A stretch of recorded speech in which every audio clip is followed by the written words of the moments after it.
Chapter 1126. Wu Junshan and Lan Yu were of one mind and attacked Lu Wuxin together. Lu Wuxin's situation immediately changed. Lu Wuxin's eyes turned cold as he stared at the two and said, "You can come at me together. I'll deal with you in one go."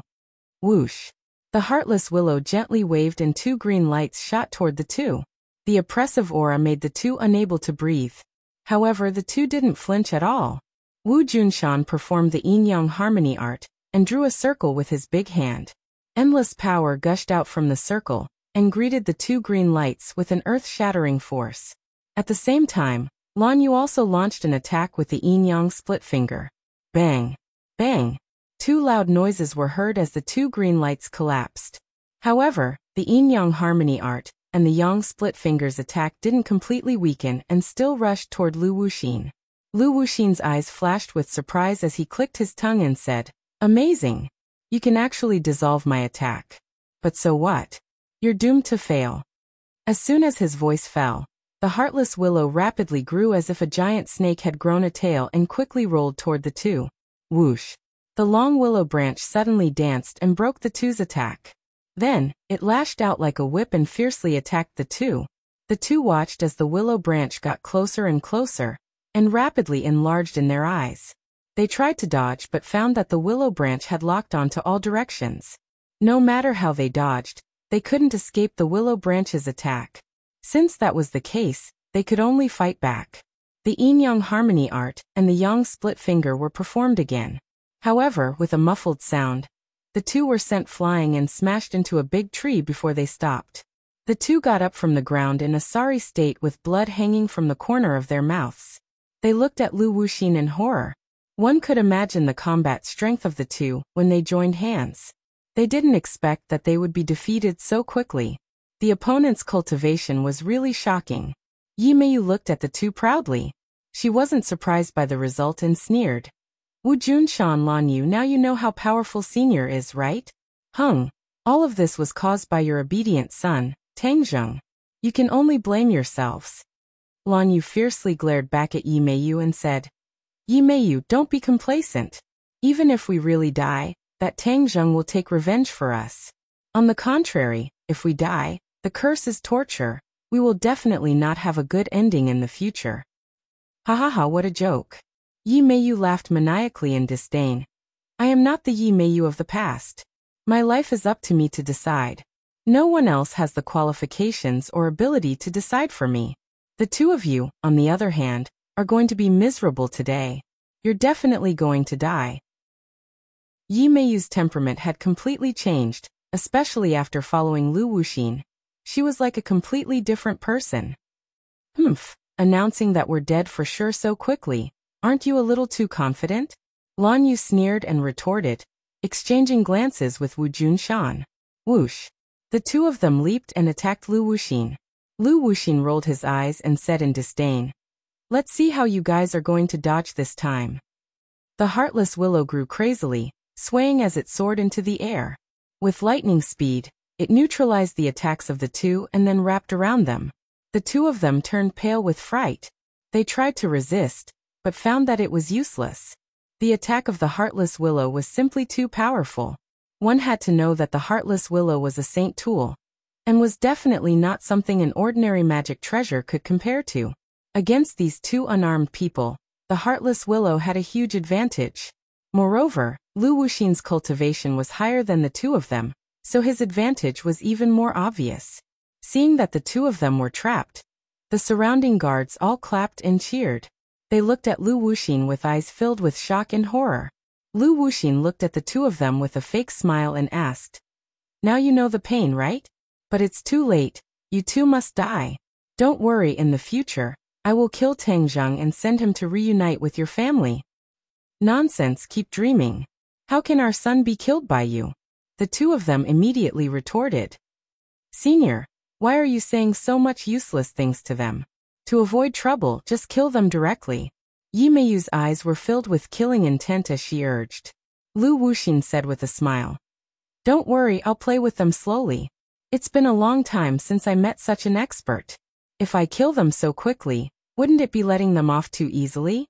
Yimei suddenly realized and said, Senior's words make sense. Let's go, we'll talk to the people inside first. Lu Wuxin was not in a hurry to make a move. Instead, he swaggered towards the direction of the bureau chief. Along the way, this scene attracted the gazes of many people because this scene was too bizarre. The bureau chief had never truly seen Lu Wuxin's methods. He leaned against the door and watched dumbfoundedly as the few of them walked over like stars surrounding the moon. Especially the two people who were entangled by the willow branch in midair. This made him click his tongue in wonder and feel extremely envious. He thought to himself how good it would be if he had such a powerful magic treasure. The bureau chief tidied up his clothes and greeted them with a serious expression. In the huge courtyard, the two sides met. The bureau chief could not help but look at Wu Junshan and Lan Yu who were in midair and said indignantly, "You guys have guts, to actually dare to trespass into the inner palace. Are you not afraid of death?" Wu Junshan glared and roared. "You slandered our son and splashed dirty water on him. Don't think that we don't know about this. If not you, who should we look for?" The bureau chief suddenly realized and laughed mockingly. "So you guys actually came for this matter? Tang Zheng's actions are obvious to everyone in the world. He is simply insane. How am I the one who splashed dirty water and slandered him?" Although this matter could not be any more obvious, he still refused to admit it. He would not let others have a reason to criticize him, especially in front of so many people. Lu Wuxin frowned and asked, "What are you guys talking about? Island Nation was destroyed not long ago. Many news had not been announced to the public, or many people who did not care about current affairs did not know about it." Without a doubt, Lu Wuxin and Yi Meiyu were such people. Lu Wuxin did notice the strange phenomenon in the Island Nation, but all her thoughts were on the matter of gathering her old subordinates. In addition, she did not know about the Mountain River blood sacrifice array, so naturally she did not think in this direction. The bureau chief did not want to talk about this matter in front of so many people, so he said perfunctorily, "I'll tell you later." Seeing the bureau chief's strange expression, Lu Wuxin fell into deep thought, and did not ask further. Kill these two people.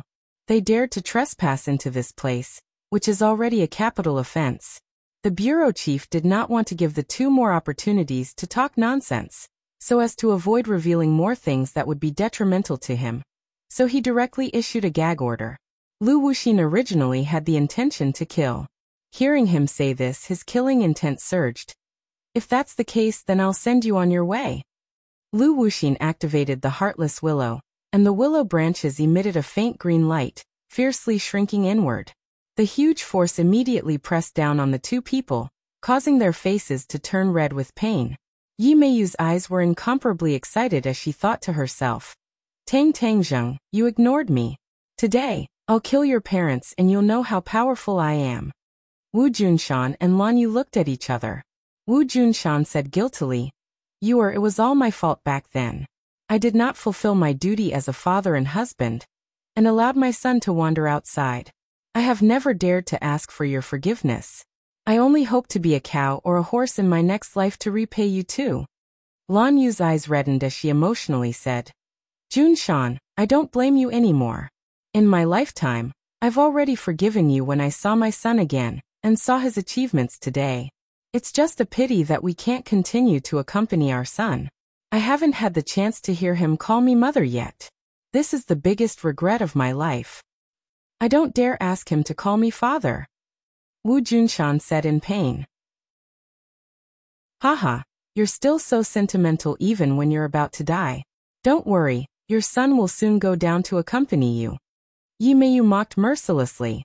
Wu Junshan and Lan Yu turned their heads to stare at Yi Meiyu at the same time, gritting their teeth as they said, "Yi Meiyu, how could you kill our son? He will definitely avenge us." "Is that so? Then we'll wait and see," Yi Meiyu said proudly. However, as soon as he finished speaking, two sword lights flashed. With two puffing sounds, the willow branches were actually cut off. Wu Junshan and Lan Yu landed on the ground and finally escaped. "Sect Master, you guys hurry up and leave. I'll stop them." A voice sounded, but it was impossible to tell the exact location. Wu Junshan's heart skipped a beat as he guessed that the shadow had made a move. This time, when he came to the capital, The shadow had actually been following him in secret. It was just that he had a set of concealment techniques, so outsiders could not detect his existence at all. This time, when he came to the capital to denounce them, the shadow was still by his side. It was just that he was not in a hurry to show himself. Now that the two of them were on the verge of death, the shadow had no choice but to make a move. Who is it? Lu Wuxin flew into a rage and roared. His sharp eyes looked around, trying to find out who had made a move. However, after looking around, she still could not find her target. This made her extremely angry, as there was actually someone who could hide their tracks right under her nose. The others also looked at each other in dismay. Their gazes wandered around, but they still could not find anything. The chief subconsciously hid in the protective circle of the guards, and looked around in fear. This person's attack was so strange, he was afraid that his life would be ended by this ghostly sword edge. Yi Meiyu was not to be outdone and scolded sternly. Who is pretending to be mysterious? If you have the ability, show yourself. No one responded to Yi Meiyu. Seeing that she was ignored, Yi Meiyu flew into a rage. You go first. I'll stay behind and fight alongside the shadow. Wu Junshan was very clear that if no one stayed behind to restrain the other party, it would be very difficult to escape. He was willing to sacrifice himself in exchange for his wife's safety. Lan Yu was reluctant to part with him and kept shaking his head. Be good, you have to tell this news to our son. You can't be deceived by this group of people. Your mission is even more difficult. Wu Junshan warned sternly. Chapter 1127. Lan Yu was a meticulous person. She was also a decisive person. She instantly understood what her husband was thinking. Her husband was willing to sacrifice himself to protect her. She was extremely touched, but she did not reject him like a little woman. She suddenly turned her head, tapped her toes, and rushed to the roof. A single tear rolled down her cheek and fell to the ground, shattering into pieces. Catch her! Seeing this, the chief shouted. A few people jumped up, wanting to stop her. However, a sword light suddenly flashed, and with a few slashes, a few streaks of blood flew up. A few people fell from the sky and landed hard on the ground, unable to move anymore. The chief was so frightened that he shrank his neck and staggered back. He felt a chill run from his back to the top of his head. This person was too elusive. In the next second he disappeared again, as if he had never appeared. If it were not for the few corpses and blood on the ground, no one would believe that he had made a move again. Yi Meiyu's eyes were also filled with confusion. Clearly, she did not see clearly how the shadow attacked, and then disappeared without a trace. Lu Wuxin's eyes lit up. She seemed to be deep in thought as her gaze wandered through the crowd. Suddenly, she laughed and said, "You're quite good at disguising yourself. You're called the shadow, right? In front of me, even if you're just a shadow, I'll make sure you have nowhere to hide and drag you out." Lu Wuxin's figure flashed and rushed into the crowd of guards. Immediately, it was as if a pot had exploded. When the guards saw the fierce Lu Wuxin rushing over, they all turned pale and fled in all directions. The crowd dispersed, and a sword light flashed. The shadow finally appeared. The shadow was good at concealing his whereabouts. In fact, he was good at hiding in the shadows of the crowd or other buildings and trees, so that no one could detect him. If he was following someone, even if he was behind them, no matter how vigilant that person was, they would definitely not be able to detect his presence. He was like this person's shadow. Of course, if this person's cultivation was ridiculously high, then there was nothing he could do and he would definitely be detected. Lu Wuxin's cultivation was much higher than his, so even if he used this kind of concealment technique, it was useless. After the crowd scattered and fled, he finally couldn't hide anymore. Seeing the sharp sword light coming towards him, Lu Wuxin revealed a smile in his eyes. Such a petty trick. You may be able to fool others, but how can you fool my eyes? The sword missed and did not hurt Lu Wuxin at all. Lu Wuxin's attack was like a thunderbolt, arriving in front of the shadow in the blink of an eye. The shadow was wearing a black cloak, and its face could not be seen. It was as if it was really a black shadow. Since his first attack had failed, he had already prepared a series of counterattacks. Therefore, when Lu Wuxin's attack arrived, it just so happened to collide with his counterattack. The sword light and the green light lit up at the same time. They were incomparably dazzling as they complemented each other. Seeing this, Wu Junshan silently joined the battle. He was very clear about the shadow's strength. It was slightly inferior to his own, so how could it be a match for Lu Wuxin? The shadow's trump card was to appear and disappear unpredictably. Once his whereabouts were exposed, his attack would be greatly reduced, and he would be even less of a match for Lu Wuxin. Lu Wuxin heard the commotion behind him, but was not afraid at all. He activated a spell, and Wuxin's willow grew wildly, circling around the shadow and attacking from behind. Bang! A loud sound came from behind, but it did not affect Lu Wuxin's attack at all. Crack! With a crisp sound, the shadow's sword broke into two. Lu Wuxin reached out and grabbed the shadow's arm. The shadow roared and fought back with all his might. He spun a few times in the air, and miraculously escaped. Then he quickly retreated and disappeared into the crowd. Lu Wuxin was multitasking, so his attack was greatly reduced. He blocked Wu Junshan's attack but did not hurt him. Seeing Wu Junshan attack again, Lu Wuxin was furious. He turned around and glared at Wu Junshan. Go to hell! The branches of the Wuxin willow split into 2, then 4, and in the blink of an eye, there were hundreds of them.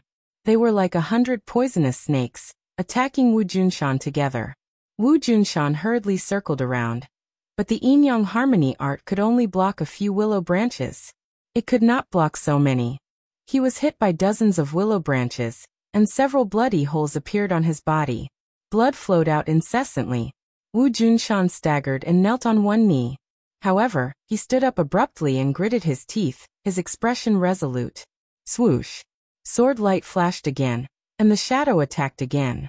Seeing that Wu Junshan's life was at stake, he could not care less about his own safety. Lu Wuxin's lips curled into a cold smile, as if he had already expected this. You're willing to sacrifice your own life for him. You really are eager to protect your master. Lu Wuxin turned around abruptly and charged at the shadow again. This time the shadow's attack was even fiercer, almost erupting with his most powerful attack. The broken sword seemed to have been rejuvenated as well, bursting with terrifying sword light that was incomparably sharp. However, this did not pose much of a threat to Lu Wuxin. The willow branches lashed at the shadow's body, and his black clothes were immediately dyed red with blood. A few willow branches pierced through his body, and he hung on the branches like a candied haw. Shadow! Wu Junshan turned pale with fright and screamed hysterically. The shadow had been following him for several decades, almost inseparable from him. It was as if they were truly one person. This time, the shadow did not hesitate to sacrifice his own life for him. One could imagine the pain in Wu Junshan's heart. Tears flickered in his eyes, but he held them back. An intense killing intent surged in his eyes as he stood upright, supporting the heavens with an indomitable spirit. Shadow, I will avenge you. Wu Junshan paused between gritted teeth. These words seemed to burst out from the depths of his soul. Sect Master, leave me behind. Leave me behind. The shadow was not dead. Although he was drenched in blood, his eyes were still as bright as the stars.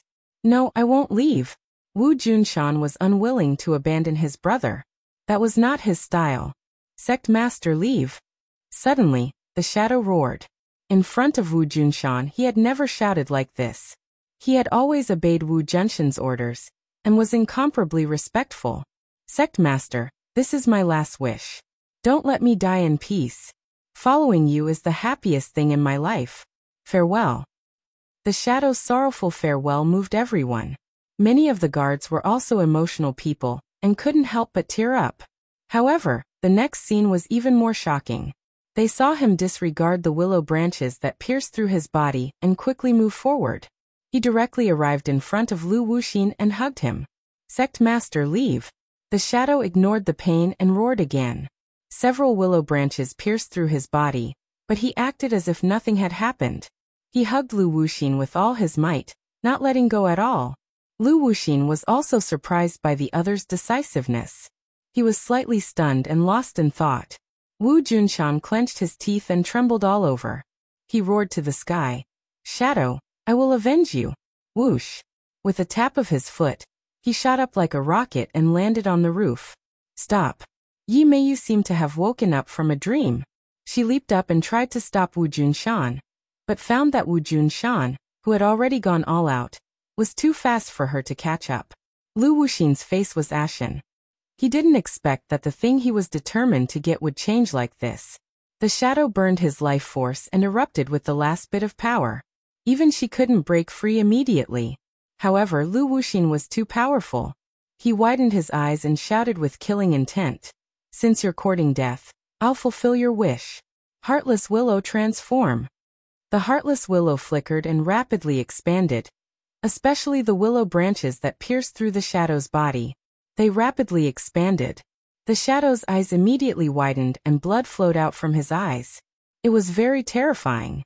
However, the shadow revealed a smile, as if mocking Lu Wuxin for not letting Wu Junshan stay. Bang! With a loud explosion, the shadow exploded. His body was blown up by the Heartless Willow, turning into flesh and blood that scattered all over the sky. Many people's bodies were stained with the shadow's blood and flesh. They were so scared that they screamed. As if they had seen a ghost, they kept stomping their feet and slapping their bodies. The chief heard a splashing sound and his face was wet. A stream of liquid flowed down his cheeks to his neck, and then into his clothes. He was stunned for a moment, then jumped up and screamed hysterically. His face turned pale, and he kept wiping his face. Then his hands turned blood red. He was in an extremely sorry state, and was even more terrifying. Chief! Seeing him like this, the other guards all shouted. Lu Wuxin looked at him as if he was looking at an idiot, the corner of his mouth revealing a disdainful expression. At this time, Yi Meiyu fell from the roof. She chased after Wu Junshan for a distance, but in the end, she still lost track of him. She said in annoyance, "Senior, I didn't catch up to him." Although Lu Wuxin felt that it was a pity, he didn't say much.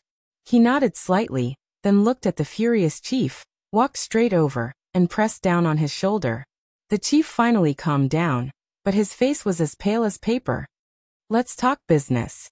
Lu Wuxin didn't give him a chance to breathe, and went straight to the point. The chief trembled and said, "Wait, I'll go clean up first." Lu Wuxin didn't give him the chance and refused. "After we're done talking business, you have plenty of time." The chief rolled his eyes helplessly, but due to Lu Wuxin's prestige, he finally didn't have the courage to refuse. He hung his head dejectedly and said resentfully, "All right." After a pause, he said to the others, "Clean this place up." Looking at the flesh and blood in the courtyard, many people were already bent over and vomiting, but they could only accept the order. The chief suppressed the urge and fear to vomit and entered the study with Lu Wuxin and Yi Meiyu. Chapter 1128. Lu Wuxin was calm and didn't take that disgusting scene to heart. After experiencing the Great War in ancient times, this was simply child's play. Yi Meiyu's expression was a little strange, but it wasn't as serious as the others. She realized that she had a natural fanaticism for this kind of bloodshed.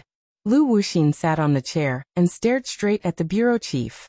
"You said that you've found what I want." The bureau chief took a few deep breaths and finally sorted out his chaotic emotions. "Yes, I found what you want." Lu Wuxin stretched out his hand. The bureau chief frowned and said in a deep voice, "We agreed earlier that I'll give you what you want, and you have to give me what I want, remember?" Lu Wuxin obviously remembered. That was, she had to make the bureau chief stronger in the shortest time possible. But she didn't intend to do so. She was purely using the bureau chief. Why would she give him benefits? Seeing that Lu Wuxin was silent, the bureau chief's face darkened. "Don't you remember? Humph, then there's no way to cooperate." He had this anger buried in his heart, and now that he was played by Lu Wuxin, even a bodhisattva would be angry. Yi Meiyu hurriedly persuaded, "Calm down, how could Senior forget? Give us what we need first, and Senior will naturally fulfill your wish." The bureau chief looked at Yi Meiyu coldly as if saying, "Don't treat me like a fool. Yi Meiyu, you don't have the right to speak here." "Don't have the right?" Yi Meiyu's eyes jumped wildly, and she almost went berserk. But in the end, she suppressed it and said meaningfully, "Bureau chief, you've seen how powerful Senior is just now. You don't want to be Senior's enemy, right?" The bureau chief's heart turned cold. Do you dare to do anything to me? This sentence was full of vigor, but he was nervous in his heart. In the end, it was a bit lacking, and he seemed to be strong in appearance but weak in heart. Lu Wuxin looked at the bureau chief with a burning gaze. The bureau chief forced himself to be alert, and when their eyes met, he almost looked away guiltily, but in the end he persisted. I can do what you want, but you have to give me what I want first. No. What if you go back on your word? The bureau chief's heart relaxed. He sighed, and cold sweat broke out on his back. Seeing the other party give in, he couldn't help but regain some confidence. If that's the case, then there's no need to talk. Lu Wuxin stood up leisurely, which gave the bureau chief a fright. He subconsciously stepped back and said, "What are you doing?" Lu Wuxin didn't say a word, but his powerful aura enveloped the chief, making him almost unable to breathe. "Don't come over, or else I'll call for help," the bureau chief shouted. "Do you think those good-for-nothings outside are my match?" Lu Wuxin retorted. Of course not. Even a 3-year-old child would know this. Was he going to agree just like that? Wouldn't that be a complete loss? Not only would he not gain any benefits, but he would also benefit the other party. Wouldn't his dream of becoming stronger become nothing but a bubble? Wait. Unable to retreat, the bureau chief suddenly stretched out his hand and shouted. What else is there to say? There's one thing you definitely don't know. The demon race has returned. Do you know? Demons. Lu Wuxin was stunned. She subconsciously stopped and stared at him. Of course, she knew that the demon race evolved from the Jiuli tribe. Therefore, her hatred for the Jiuli tribe had also shifted to the demon race. Hearing that the demon race had returned, her attention was immediately attracted. Seeing that Lu Wuxin was indeed interested, the bureau chief heaved a sigh of relief and said, "Yes, the demon race's army has returned from the heavens beyond heaven. This world is about to change. What's the use of you against me? Wouldn't it be better for us to join hands to fight against the demon race?" Lu Wuxin's eyes flickered, and he remained silent. Yi Meiyu looked at Lu Wuxin curiously. She didn't have strong feelings for the demon race. She said blankly, "Senior, what's so great about the demon race? Why do you still need to cooperate with him?" Yi Meiyu was proud and didn't put the bureau chief in her eyes. When the bureau chief heard this, he was furious, but he couldn't do anything. Lu Wuxin shook his head lightly and said, "No, the demon race isn't as simple as you think. Tens of thousands of years ago, we defeated them, and now we still have to defeat them. But it's impossible with just the few of us. If we have his help, we might have a better chance of winning." Although Lu Wuxin was also a proud person, she wasn't blinded by pride. She had fought with the Jiuli tribe countless times, and knew how powerful the other party was. Although the demon race was no longer the same as before, and there was no longer Qiyu, wasn't she also incomparable to the past? Therefore, in order to defeat the demon race, she had to be careful and unite all forces. The most important thing was to summon her old subordinates and twist them into a rope. If she really killed the bureau chief, then there was no way to know the whereabouts of these old subordinates. Although she might be able to find them in the future, it would definitely take more time. Seeing that Lu Wuxin hesitated, the bureau chief secretly heaved a sigh of relief. He finally knew that he had won the bet, and his eyes couldn't help but shine. "Okay, I agree to your request. I'll satisfy you now," Lu Wuxin said resolutely. The bureau chief's eyes lit up, and he couldn't wait to say, "Okay, I will also keep my promise." "Humph, do you dare not to keep your promise?" Lu Wuxin said disdainfully. The bureau chief was greatly embarrassed, and secretly swore that when he became stronger in the future, he would definitely ruthlessly teach this ugly woman a lesson. Your meridians have already been fixed, and the best time for cultivation has passed. This may be a problem for others, but I have a way to overcome this difficulty. I can directly raise you to the first grade of Yuanying. First grade of Yuanying. The bureau chief's breathing quickened, and his eyes almost popped out of their sockets. He was wild with joy. He knew a thing or two about cultivators, and understood how difficult it was to reach the first grade of Yuanying. This was simply heaven-defying, and was equivalent to the martial king realm. One had to know that number one, who had always followed by his side, had cultivated for most of his life, and also had the guidance of a famous teacher. Only after enduring wind and rain did he cultivate to the martial king realm. His starting point was the Yuanying realm. Then how powerful would he be in the future? Just thinking about it made him extremely excited. Yi Meiyu curled her lips, as if she didn't expect that Lu Wuxin would actually give the bureau chief such a huge benefit, and let him suddenly become one of the experts. However, they didn't know that there weren't so many shortcuts in the world. The bureau chief was happy now, but he was happy too early. His cultivation would forever be confined to the Yuanying realm. And this was the after-effect of hasty growth. No matter what, it was impossible for him to break through to the soul formation realm. However, the bureau chief was blinded by joy, and didn't realize this at all, and didn't know this at all. Good, good, good. The bureau chief was incoherent, and said good 3 times in a row. He clutched his chest and said impatiently, "Then let's begin." "No problem." Lu Wuxin said indifferently, "Take this pill first." Looking at the black pill in Lu Wuxin's palm, the bureau chief hesitated for a moment, and asked, "Will it be fine after I take this pill?" "Why do you have so many questions?" Lu Wuxin said impatiently. The bureau chief made up his mind, thinking that although this thing didn't look good, it would definitely be effective. Otherwise, why would she spend so much effort to refine this pill? He swallowed the pill in one gulp, and immediately felt a burning sensation in his throat. This burning sensation ran from his throat to his chest, and finally swept towards his internal organs and 8 extraordinary meridians. Ah! He could not help but cry out in agony. "What on earth did you feed me?" he gasped for breath. Didn't you ask for this yourself? Do you think it's comfortable to increase your cultivation in such a short time? Bear with it, and you'll be fine after you get through it. Lu Wuxin said in annoyance. Seeing that the other party didn't want to harm him, the bureau chief was slightly relieved, but the pain still tormented his body and mind, almost causing him to break down. Bang! He fell to the ground and kept rolling, looking battered and exhausted, crying out in pain. Lu Wuxin looked at him coldly. Actually, she could have lessened the pain, but the other party's uncooperative attitude had angered her. She was a vengeful person, so how could she not take the opportunity to teach him a lesson? The bureau chief rolled back and forth on the ground, screaming incessantly. He felt that his soul was about to fly away, and a huge wave of energy was about to burst his body.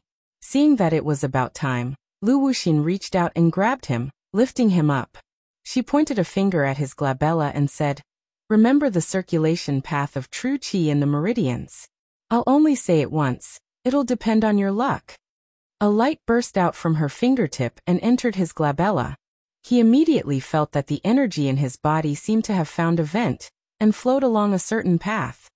He didn't dare to let his guard down, and quickly memorized the corresponding circulation path. After all, he was able to reach his current position because of his extraordinary ability and willpower, so he finally remembered the circulation path of true qi. The energy in his body gradually calmed down, and he let out a long sigh of relief, feeling as if he had just survived a disaster. "I'll pass on a cultivation method to you, and you can cultivate it yourself. As for your luck, it'll depend on you." As soon as Lu Wuxin finished speaking, the bureau chief saw a flash of light in his mind, and an ancient cultivation method appeared. He quickly memorized it, afraid that it would disappear. Lu Wuxin let go of her hand, and the bureau chief's body went limp, and he sat down on the ground in a rather embarrassing manner. He quickly got up and patted his clothes, feeling that the pain just now was worth it. He felt better than ever, as if he had become a young man in his early 20s again, with endless energy and strength. Rejuvenation was nothing more than this, right? He did look much younger, with smoother skin and more muscular muscles. This new experience immersed him, and he couldn't extricate himself for a long time. He really wanted to find someone to test himself on and see how powerful he was. "Where's the thing I want?" Lu Wuxin reached out her hand. The bureau chief quickly found a thick document and said, "These are the abnormal reports we collected according to your request." Lu Wuxin casually flipped through it, and her eyes lit up. Outsiders wouldn't be able to see any clues, but for her, it only took one look to determine that this was what she wanted. It would be much easier to gather her old subordinates. Roar! Suddenly, a deafening roar soared into the sky, resounding through the horizon, causing people to tremble in fear. Chapter 1129. In broad daylight, Tang Zheng had already quietly arrived at the Imperial City. The Imperial City had been listed as a forbidden area. Everyone who entered or left had to go through strict inspection. They dug 3 feet into the ground, trying to find the 5-clawed golden dragon. In the end they found nothing, but they did not give up. Seeing that the former tourist attraction had turned into a bustling construction site, Tang Zheng sighed, but he also sneered disdainfully. Even if you dig through the ground, you won't be able to find the 5-clawed golden dragon. Tang Zheng used an illusion and walked through the construction site openly. Then he arrived at his destination. He activated the formation and arrived at the Imperial City in the next second. When the 5-clawed golden dragon saw Tang Zheng, its dragon eyes widened. Then it said ecstatically, "You finally reached the semi-god realm." It realized that the day it regained its freedom was coming. Tang Zheng walked in front of it with a calm expression and said, "Yes, I've reached the semi-god realm." "Thinking you let me out?" The 5-clawed golden dragon could not wait to say. "If you go out, what are you going to do?" Tang Zheng asked. The 5-clawed golden dragon hesitated. After being imprisoned here for hundreds of years, it no longer knew what it would do when it went out. Revenge? Yes, it had thought about it. However, because of Tang Zheng's existence, it absolutely could not do so because Tang Zheng would stop it. Tang Zheng's soul imprint was still in its mind, so it did not dare to act rashly. "If you don't have anywhere to go, why don't you stay by my side first?" Tang Zheng suggested. The 5-clawed golden dragon's eyes turned cold, and it asked warily, "Why should I stay by your side?" "Of course you have a place to be. You're so strong. Who else in this world can be your match?" "What's my place?" the 5-clawed golden dragon asked. "There's one thing you don't know yet." "What is it?" "The devil army has returned. This world will be turned upside down." "What? The devil army has returned?" The 5-clawed golden dragon was shocked. It had seen the devil clan before and knew how powerful they were. However, the two sides had not had much contact. "Yes, the demons have completely returned," Tang Zheng said solemnly. The 5-clawed golden dragon fell into silence. It was also very clear what this meant. Perhaps there was a place for it to be used, but subconsciously, it did not want to be used by Tang Zheng. By nature, it likes to be free and unrestrained. However, under the eaves, one had no choice but to lower their heads. It knew that if it did not agree, Tang Zheng would not let it out so easily. Taking a step back and leaving this damned place was the next most important thing. "All right, I promise you." The 5-clawed golden dragon nodded. Tang Zheng smiled with relief. The 5-clawed golden dragon was not a fool, and had made a smart choice. If it did not agree, perhaps he would have to use some means to make it agree. How could he let such a powerful guy leave him? The 5-clawed golden dragon looked at Tang Zheng aggrievedly and said, "Then can you break the formation now and let me regain my freedom?" "Just you wait." Tang Zheng walked into a small door at the back. It was the eye of the formation, and the heaven and earth obsidian was also buried below. The 5-clawed golden dragon stared at him through the small door, its eyes full of expectation. It had been imprisoned in this damned place for hundreds of years, and had long been tired of it. Tang Zheng had long been connected with the formation, so it was much easier to break the formation than expected, especially after he had reached the semi-god realm. "I'll begin," Tang Zheng said lightly. The 5-clawed golden dragon hurriedly nodded. "All right, let's begin." Tang Zheng stretched out his hands and opened his 10 fingers. With a thought he roared, "Rise!" Rays of white light shot up from the floor into the sky. It was the light emitted by the heaven and earth obsidian.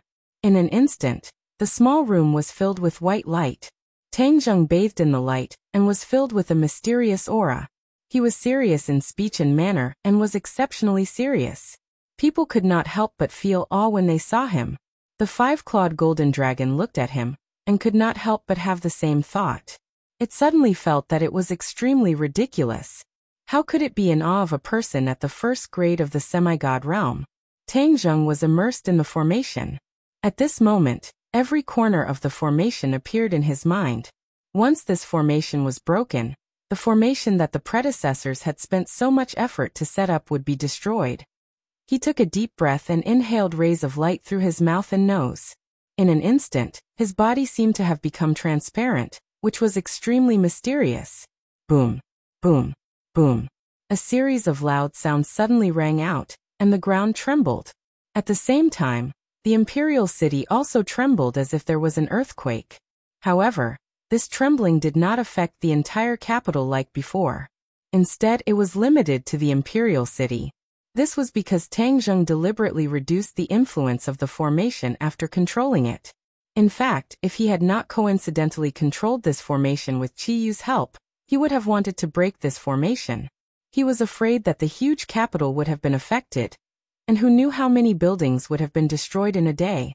Now the influence had been reduced to the lowest level. This was the limit of what Tang Zheng could do. He did not want to turn the world upside down just because he let the five-clawed golden dragon go. Although he said so, everyone in the imperial city turned pale with fright and started to make a big fuss. Many of them had experienced the battle of the imperial city. When they felt that the sky was shaking and the earth was shaking, their expressions immediately changed.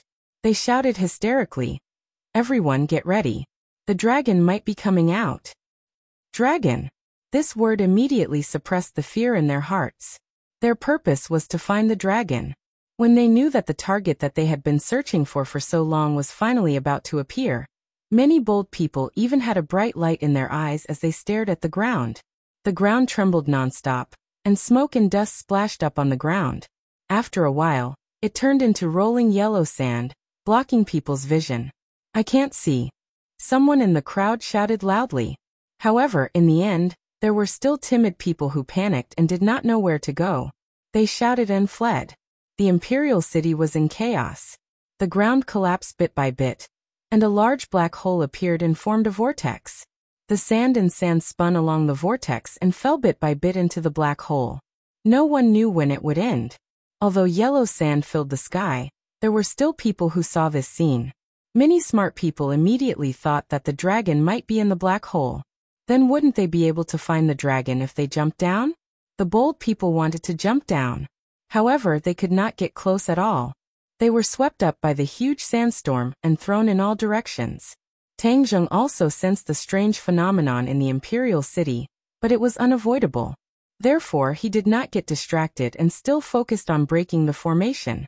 The ground shook more and more violently, and the white light became more and more intense. Whoosh! A piece of heaven and earth obsidian flew up from the ground and floated in the air. Then, other pieces of heaven and earth obsidian flew up one after another. Chapter 1130. The heaven and earth profound stones that filled the sky blossomed with dazzling light as they spun around Tang Zheng, making it hard for the eyes to take in. Tang Zheng stared straight ahead, his expression solemn as he watched this scene unfold. The dark stones of heaven and earth flew up, and the foundation of the formation was shaken. The formation was about to be broken. Crash! The four walls collapsed quickly, and the space trembled more violently as if it was about to collapse. The formation was originally a different space created by the ancient people. Once the foundation of the formation was shaken, the space could no longer exist. Crack! With a crisp sound, the chains that trapped the five-clawed golden dragon opened automatically. The dark iron of 9 serenities could not be shaken by ordinary weapons and magic treasures. Only by breaking the formation would the chains open. The five-clawed golden dragon's eyes shone with a dazzling golden light. He was ecstatic and skeptical. He slowly took one of his dragon claws out of the chains as if he could not believe that all this was real. For hundreds of years, he had imagined this scene many times. Now he finally got rid of these damn chains. He looked at the other dragon claws. The remaining 4 dragon claws were firmly locked in the chains. Crack! Another chain was opened. He finally believed that all this was real. He could not wait to retract his dragon claws and break free from the chains. Tang Zheng saw this scene from the corner of his eyes, and his heart was filled with disappointment. The arrogant five-clawed golden dragon actually had such a cautious side. Perhaps these hundreds of years of imprisonment had too great of an impact on it. He quickly gathered his thoughts and waved his hand in the air. A ray of light burst out from Sumeru World. Whoosh! Whoosh! All the dark stones of heaven and earth disappeared and were absorbed into Sumeru World. Boom! Boom! Boom! In an instant, the four walls collapsed and turned into a dark void. The trembling became more and more intense and ripples spread out. Crack! Crack! The remaining 3 chains were opened, and the five-clawed golden dragon was completely free. Roar! The five-clawed golden dragon raised its head proudly and was in high spirits. Its whole body shone with a golden light as its dragon chi erupted. Bursts of thunderous explosions resounded in the air as the dragon's roar resounded throughout the heavens and earth. Tang Zheng strolled out of the small room and looked at the five-clawed golden dragon that was cruising in the narrow space. He nodded and said, "I have fulfilled my promise." The five-clawed golden dragon stared at Tang Zheng with his eyes wide open. Finally he nodded and said, "Thank you." Tang Zheng smiled faintly as his gaze fell on the chains on the ground. The 9 Serenities mysterious iron is taken from the 9 Serenities of the Ghost World. It's a rare material for forging weapons and magic weapons. The five-clawed golden dragon saw through Tang Zheng's thoughts and explained, "If that's the case, then keep it. Don't waste it. Maybe it'll be useful in the future." Tang Zheng waved his hand and kept the mysterious 9 Serenities iron in his Sumeru World. Tang Zheng looked up at the space that was about to be completely destroyed and said, "Let's go." The five-clawed golden dragon looked around with a complicated expression. This was the damned place that he had been trapped in for hundreds of years. Finally, he was going to leave. Roar! The dragon roared loudly as the five-clawed golden dragon shook its head and wagged its tail. Boom! The space was destroyed. A man and a dragon soared into the sky from the black hole. The sand stopped spinning and everything seemed to be still. Under the watchful eyes of the crowd, the 2 figures soared into the sky. The five-clawed golden dragon bloomed with golden light that could almost blind people under the sunlight. This scene was too shocking. As long as one saw it, they would never forget it for the rest of their life. A tremor from the soul spontaneously arose. Bang! Bang! Bang! Many people's legs went soft as they knelt on the ground and prostrated themselves. Their mouths were muttering incantations. There was no lack of people who were bold before. Divine dragon, divine dragon. Originally, they vowed to catch the divine dragon. But when they saw it, they realized the gap between the 2 sides. Its divine might was not something they could resist at all. The fear that came from their souls seemed to be innate and embedded in their bones. Whoosh! The five-clawed golden dragon did not even look at them.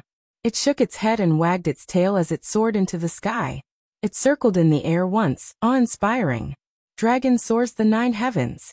In the vast capital, thousands of pairs of eyes witnessed this scene. The restless capital instantly quieted down, as if a spell had been cast on it. The traffic stopped, the pedestrians stopped walking, and even the water in the fountain seemed to have frozen. "Dragon!" someone shouted shakily. His voice was hoarse as if it was squeezed out from a crack in a stone. Then, exclamations rose one after another, toppling the mountains and overturning the seas. "Dragon, divine dragon!" Bang! Bang! Bang! The densely packed crowd knelt on the ground and kowtowed to the five-clawed golden dragon. Hua Xia was the descendant of the dragon. In myths and legends, the dragon had a status that other mythical beasts could not compare to. In the past, many people thought that this was just a legend and not to be believed. Now that they saw this scene with their own eyes, many people's worldview was turned upside down. So, dragons really existed. A miracle. There's someone on the dragon's head. An exclamation attracted everyone's attention. There was actually a person standing on the dragon's head. He was high and mighty, like a god overlooking all living things. Weren't dragons high and mighty, insufferably arrogant? How could they let someone stand on their head? This didn't make sense. Many people widened their eyes, wanting to see that person's appearance clearly, but they were too far away to see clearly. This enormous and ancient city completely erupted. Many people were shouting and yelling as they ran through the streets and alleys to spread the news. In an instant, the streets were emptied as everyone stared at the scene in the sky. Many people began to believe that there were gods in this world. Perhaps those miraculous myths and legends might not be unfounded, and might actually be true. Although the government had refuted the rumors many times, this scene in front of everyone's eyes was no longer something that could be erased by means of refuting rumors. After all, the eyes of the people could not be blinded forever. From this moment on, the world had undergone a subtle change, and so had the hearts of the people. Tang Zheng stood on the dragon's head, looking down at all the living things below. He did not have any thoughts of being superior. He knew that with the return of the demons, the worldview of the people in this world would be turned upside down. Since this could not be stopped, why not go with the flow and give them a heads up first? Otherwise, in the future, they would be even more afraid and the situation would be even worse. The bureau chief and Lu Wuxin heard the dragon's roar, and saw the other guards outside the door turn pale with fright as they stared at the sky, dumbfounded. They hurriedly rushed out and looked up, just in time to see the scene in the sky. The five-clawed golden dragon's body was so huge that it almost stretched across half the sky. In the capital, it could be seen clearly from any angle. Although they did not see the person on the dragon's head clearly, the bureau chief immediately called out his name. Tang Zheng. That person is Tang Zheng? Lu Wuxin was surprised. The bureau chief nodded. Other than him, it can't be anyone else. He knew very well that Tang Zheng had deliberately concealed the truth about the dragon. This time, other than Tang Zheng, who else had the ability to make the dragon appear? Immediately, the jealousy in his heart erupted like a volcano. He should be the one standing on the dragon's head. After all, he was the one with the highest authority in this world. That was his position. What qualifications did Tang Zheng have? Lu Wuxin's pupils constricted slightly, and he did not say a word. Yi Meiyu's eyes were also filled with shock, and she said in fear, "Senior, this." Although she was already a cultivator, she still felt a deep fear towards the dragon's might emitted by the five-clawed golden dragon, and even her words became hesitant. Lu Wuxin did not listen to Yi Meiyu's words. With a tap of his foot, he flew towards Tang Zheng. However, with a sudden flash of golden light, the five-clawed golden dragon and Tang Zheng disappeared together. A second ago, they were still in front of their eyes, but in the next second, only white clouds and bright sunlight remained in the sky. Ah! Many people's jaws almost fell to the ground. How did the divine dragon disappear? However, many people also reacted. As expected of the divine dragon, it possessed a supreme divine ability. Otherwise, how could it disappear so miraculously? Lu Wuxin stopped in her tracks and floated above the courtyard house. Her eyes searched everywhere, but she could not find any traces of the five-clawed golden dragon, and Tang Zheng after a long time. She originally wanted to rush up and investigate. However, at this moment after calming down, she felt a lingering fear. If she really rushed up and confronted the dragon head-on, what should she do? Was she a match for the dragon? If she was in her peak state back then, she would definitely not have this worry. However, at this moment she had to consider this point. She struggled for a long time, but still did not get an answer. However, she immediately made another decision. To leave the capital. She regarded Tang Zheng as an enemy, and had almost killed his parents earlier, so she had formed a grudge with him. If she stayed in the capital, with her cultivation, she might not be able to obtain any benefits. Of the 36 stratagems, leaving was the best strategy. First, she would summon her old subordinates and carry out the long-planned plan. Only then would she not be afraid of Tang Zheng and the dragon. She had already made up her mind and immediately landed back in the courtyard house. She looked deeply at the bureau chief and said, "We're leaving." With a flash of his figure, he walked out of the courtyard house with large strides. Yi Meiyu put away her thoughts and followed closely behind him. Looking at the backs of the two people leaving, the bureau chief looked at his fists. Crack, crack. His fists cracked as he ordered the guards on his left and right. Send someone to keep an eye on a few places in the information we collected. He understood that it was a fool's dream to send someone to follow Lu Wuxin. She wanted this information so much, so she would definitely do something. However, he could not guess her intentions for the time being. The only way was to wait for the rabbit to show up. He was very clear about the details of the information he gave the other party. As long as he sent someone to wait, he could figure out the other party's true intentions. He raised his head to look at the empty sky, his eyes flashing with a faint light as he said, Wu Junshan and Lan Yu have encountered such a great calamity. Tang Zheng will definitely not let this matter rest. We cannot stay in this place any longer. He did not want to reveal that he was a cultivator for the time being. This was his trump card. In order to avoid being exposed, he could only not confront Tang Zheng directly. Chapter 1131. High up in the sky, Tang Zheng saw the reactions of the masses. However, he wasn't showing off, so he didn't want to cause too much fear. Let's go. As soon as he gave the order, the five-clawed golden dragon flashed with a golden light, and the man and dragon disappeared from the sky. In the next second, he appeared in a small alley in the capital. He was so fast that even Lu Wuxin, who had soared into the sky, did not notice anything. This was the five-clawed golden dragon's ability.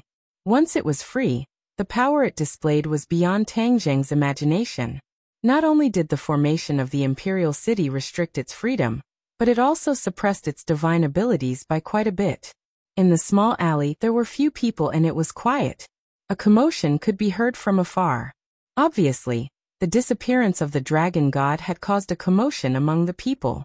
Tang Zheng looked down and saw the five-clawed golden dragon wrapped around his arm.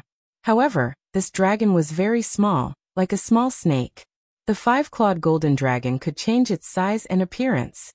Tang Zheng wasn't surprised, but he still frowned and said, Although you've shrunk, I'm afraid others will be frightened if they see you like this. The five-clawed golden dragon rolled its eyes helplessly. Its eyes were full of light as it muttered, Humans are so troublesome. Seeing Tang Zheng's frown deepen, it quickly added, I wasn't talking about you. Whoosh! The five-clawed golden dragon disappeared in a flash of golden light. In the next second, a vivid tattoo appeared on Tang Zheng's arm. It was a vivid and lifelike five-clawed golden dragon. Tang Zheng's eyes flashed with surprise. You actually have this ability. This way, the five-clawed golden dragon wouldn't scare others. Of course, I'm very capable. The five-clawed golden dragon's voice sounded in Tang Zheng's mind. Telepathy. Tang Zheng wasn't surprised. Although the five-clawed golden dragon was attached to his arm, it didn't know that the inner demons lived in his body like Qiyu. Ever since the inner demons returned from the island nation, they had become very quiet. Qiyu had left Tang Zheng's body, but the inner demons had failed to do so. Now he seemed to have suffered a heavy blow. Hearing the five-clawed golden dragon's voice, the inner demons said faintly, What's there to be proud of? Who are you? The five-clawed golden dragon was shocked and quickly asked. It did not know about the existence of Qiyu and the inner demons. Who I am has nothing to do with you. The inner demons snapped. That's enough. Tang Zheng didn't want the two of them to quarrel again, so he quickly stopped them. Five-clawed golden dragon, since you heard the voice of the inner demons, then let me tell you, there is another soul living in my body, the inner demons. Who are the inner demons? The five-clawed golden dragon was confused. What qualifications does he have to criticize me like this? And who am I? When I was in my prime, you little dragon, had not yet been born. The inner demons said disdainfully. Arrogant. The five-clawed golden dragon flew into a rage. Both of you talk less. Tang Zheng reprimanded. One person and one dragon were intimidated by Tang Zheng's pressure, and did not dare to be noisy. Tang Zheng took large strides out of the small alley, and arrived at the main street. He saw that everyone was whispering to each other, and discussing spiritedly.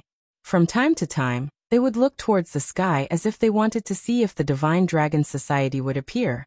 Tang Zheng understood that his good intentions had worked, and this would definitely cause an earth-shattering change in people's views. When he returned to his house, everyone was standing in the yard, not looking at the sky. Although they knew about the five-clawed golden dragon, they were still deeply shocked when they saw the scene in the sky with their own eyes. Of course, they knew who was standing on the dragon's head and couldn't help but feel honored. Lan Yu was also standing in the crowd. She had just returned when she saw the scene in the sky. She didn't have time to tell everyone that she was ambushed before she was interrupted by this incident.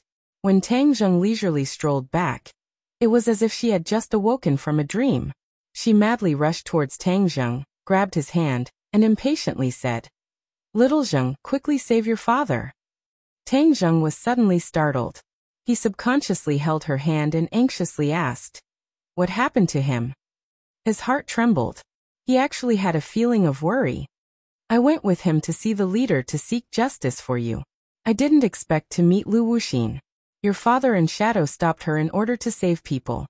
Lu Wuxin is very powerful, so they must be in danger now. Quickly save them," Lan Yu said anxiously. When the others heard this, they were also shocked and gathered around. Tang Zheng originally thought that he didn't have much feelings for his parents, but when he suddenly heard that Wu Junshan was trapped, his natural reaction shocked him. Unknowingly, he also began to worry about these two people. Even he didn't notice this before. He didn't have time to carefully analyze his thoughts and hurriedly said, "I'll go now." At the same time, he was also very surprised. Why would Lu Wuxin be in the leader's residence? Could it be that during Lu Wuxin's disappearance, she had already colluded with the leader? What was she trying to do? He shook his head and temporarily didn't think about the reason. He turned and left. "I'll go with you." Lan Yu immediately chased after him. She had no other choice but to leave her husband first. This time, with her son's help, she was determined to return and lend her husband a hand. When the others saw this, they also chased after him and said in unison, "We'll go help you together." So, suddenly, a figure appeared in front of them. It was as fast as lightning, arriving in the blink of an eye. However, his footsteps were swaying and his body was weak. His body was covered in blood and his face was pale. He clenched his teeth and couldn't hide his sorry appearance. After taking a closer look, Tang Zheng recognized him and subconsciously exclaimed, "You're back?" The others were also stunned and looked at him with incomparable surprise. This was poles apart from his usual appearance, as if he was a completely different person. It was hard to imagine what he had experienced. Wu Junshan ran all the way, even ignoring the strange phenomenon in the sky. When he finally reached the door of his house, he saw the familiar figure. His vision turned black, and he weakly fell to the ground. Tang Zheng was shocked. He stepped forward bravely and hugged him, shouting, "Wake up!" Seeing that he didn't respond at all, he immediately put his hand on his wrist and injected a trace of true qi into his body. He felt that his qi was weak and his vitality was exhausted. He had lost a lot of blood and was on the verge of death. Tang Zheng turned pale with fright. This injury was not a normal kind of injury. It was hard to imagine what he had experienced for him to be reduced to such a state with his cultivation. Tang Zheng's face immediately became gloomy like 10,000-year-old ice, saying, "Don't worry, I definitely won't let you die." At this moment, seeing Wu Junshan injured with his own eyes, he finally understood that Wu Junshan had imperceptibly left a deep shadow in his heart. The word family seemed simple. Normally, he wouldn't even think about it. But after all, blood was thicker than water. Since the two sides met again, Wu Junshan's actions were indeed compensation, trying to restore the father and son relationship. "Little Zheng, you have to save him," Lan Yu impatiently said. Tang Zheng slightly nodded. Without saying a word, he hugged Wu Junshan and walked home. "Where's the shadow?" Lan Yu suddenly asked. Looking around, she couldn't find any trace of the shadow. Wu Junshan was already unconscious and couldn't speak. Of course, he couldn't tell her the answer. The shadow is very powerful and has a way to hide its whereabouts. It must be hiding again. Lan Yu found an answer for herself.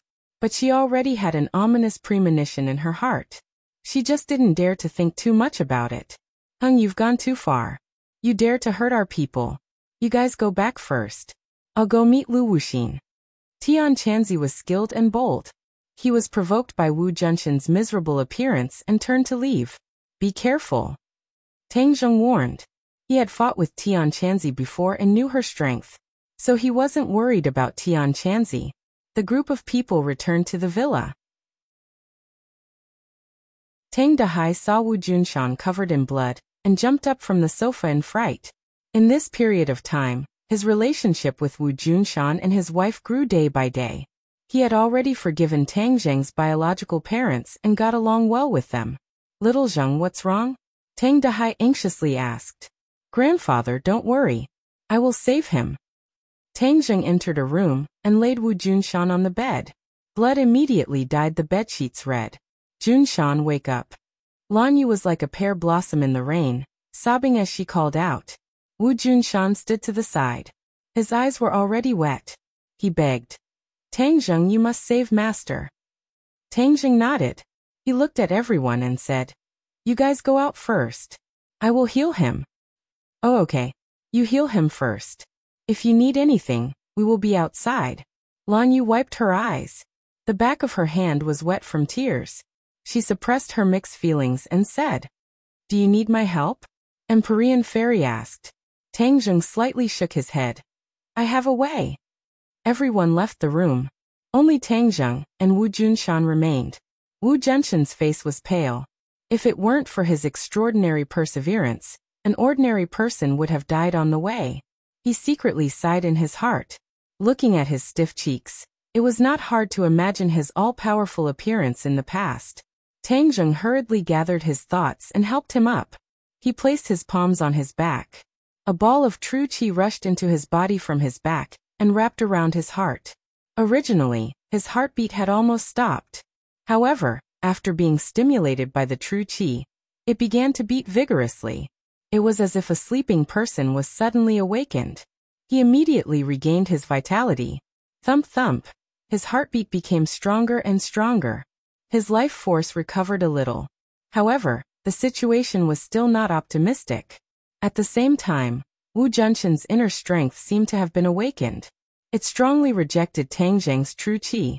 The two forces fought in his meridians. Ah! Wu Junshan let out a blood-curdling scream and actually woke up. When he opened his eyes and saw Tang Zheng, his eyes flashed with a bright light as he said, I was useless. I couldn't get justice for you.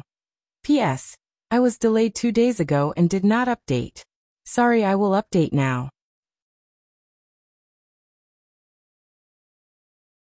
Chapter 1132. Tang Zheng hurriedly supported Wu Junshan and said, Don't speak, calm your mind. I'll heal you. Chapter 1133. Tang Zheng was surprised to see the changes in Xiao Tian's body. He asked, Your power has changed a lot. Chapter 1134. He made a solemn vow and looked like he would never compromise. Tang Zheng tried his best to persuade him. This time it was different from the past. He tried to bring as few people as possible.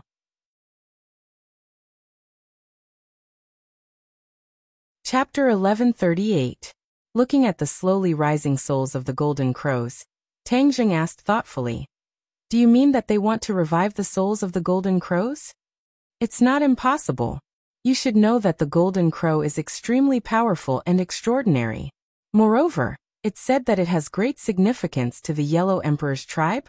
The inner demons said in a deep voice. What significance? The Golden Crow is a divine bird that the Yellow Emperor has raised since he was young. The Yellow Emperor and the Yellow Emperor's heart are connected. Back then, the Golden Crow played a big part in the Yellow Emperor's reign. The inner demons continued to talk about the secrets of the ancient times. In addition, it said that the 9 Golden Crows almost died when they were young. It was the Yellow Emperor who didn't hesitate to use his own soul to feed the Golden Crow. In the end, he raised the 9 Golden Crows and turned them into divine birds. Using souls to feed the Golden Crow? Tang Zheng turned pale with fright. He had never heard of such a thing before. The inner demons didn't find it strange at all and said casually, In the ancient times, there are many things that you can't imagine. Many spells have disappeared in the long river of history, so there's no need to make a fuss about it. Tang Zheng nodded and said, The Yellow Emperor used his soul to feed the Golden Crow. In other words, one of the 9 Golden Crow souls is the remnant soul of the Yellow Emperor? Tang Zheng still remembered the time when the Yellow Emperor's remnant soul controlled Tian Chanzi. The strength that Tian Chanzi exploded with was something that even the 100 Faces Star Lord who was stronger than Tian Chanzi, couldn't do anything about. The inner demons said, "You've hit the nail on the head. These golden crow souls contain the remnant soul of the Yellow Emperor. If there's a way to gather these golden crow souls, do you think the Yellow Emperor will be reborn?" Tang Zheng's heart skipped a beat.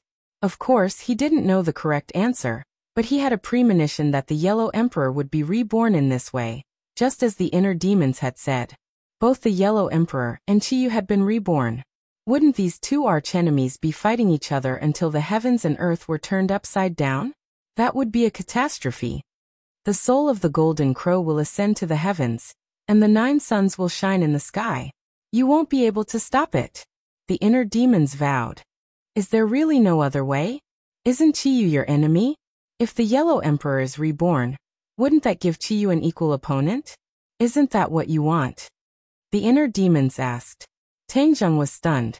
That's right, wasn't this his original goal? Now that things had come to this, could it be that he was going back on his word? His shining soul of the golden crow was rising. There were already 4 suns in the sky. Originally, because the mountain peak was covered in snow all year round, it was unbearably cold, but now it was scorching hot. The pure white snow on the mountain peak was gradually melting, turning into streams that flowed down the mountain. This can't go on like this, right? Tang Zheng asked. The inner demons were silent. The 5-clawed golden dragon said indignantly, "The golden crow is nothing. Let me go and meet it." Tang Zheng's arm flashed with a golden light. The 5-clawed golden dragon was eager to give it a try. It obviously wanted to compete with the soul of the golden crow. Wait a minute. Tang Zheng hurriedly stopped it. The inner demons were right. Since Qiyu couldn't be controlled and had colluded with the summoned demons, he must be plotting something big. He didn't have any way to stop him at the moment. If the Yellow Emperor was reborn, it might be an unexpected countermeasure. At the very least, the Yellow Emperor was the ancestor of the current Huaxia people. He would lead his former subordinates to resist Qiyu. Although a great war would break out, at least most people would be saved and the world would be saved. Thinking of this, Tang Zheng decided that he didn't want to stop the soul of the golden crow. Boom. A loud sound came from a mountain peak. The soul of the golden crow that was rising into the sky suddenly exploded with a dazzling light. Tang Zheng was shocked. He looked into the distance and faintly saw a fierce battle erupting on the mountain peak. Damn, it's the Empyrean Fairy and the others.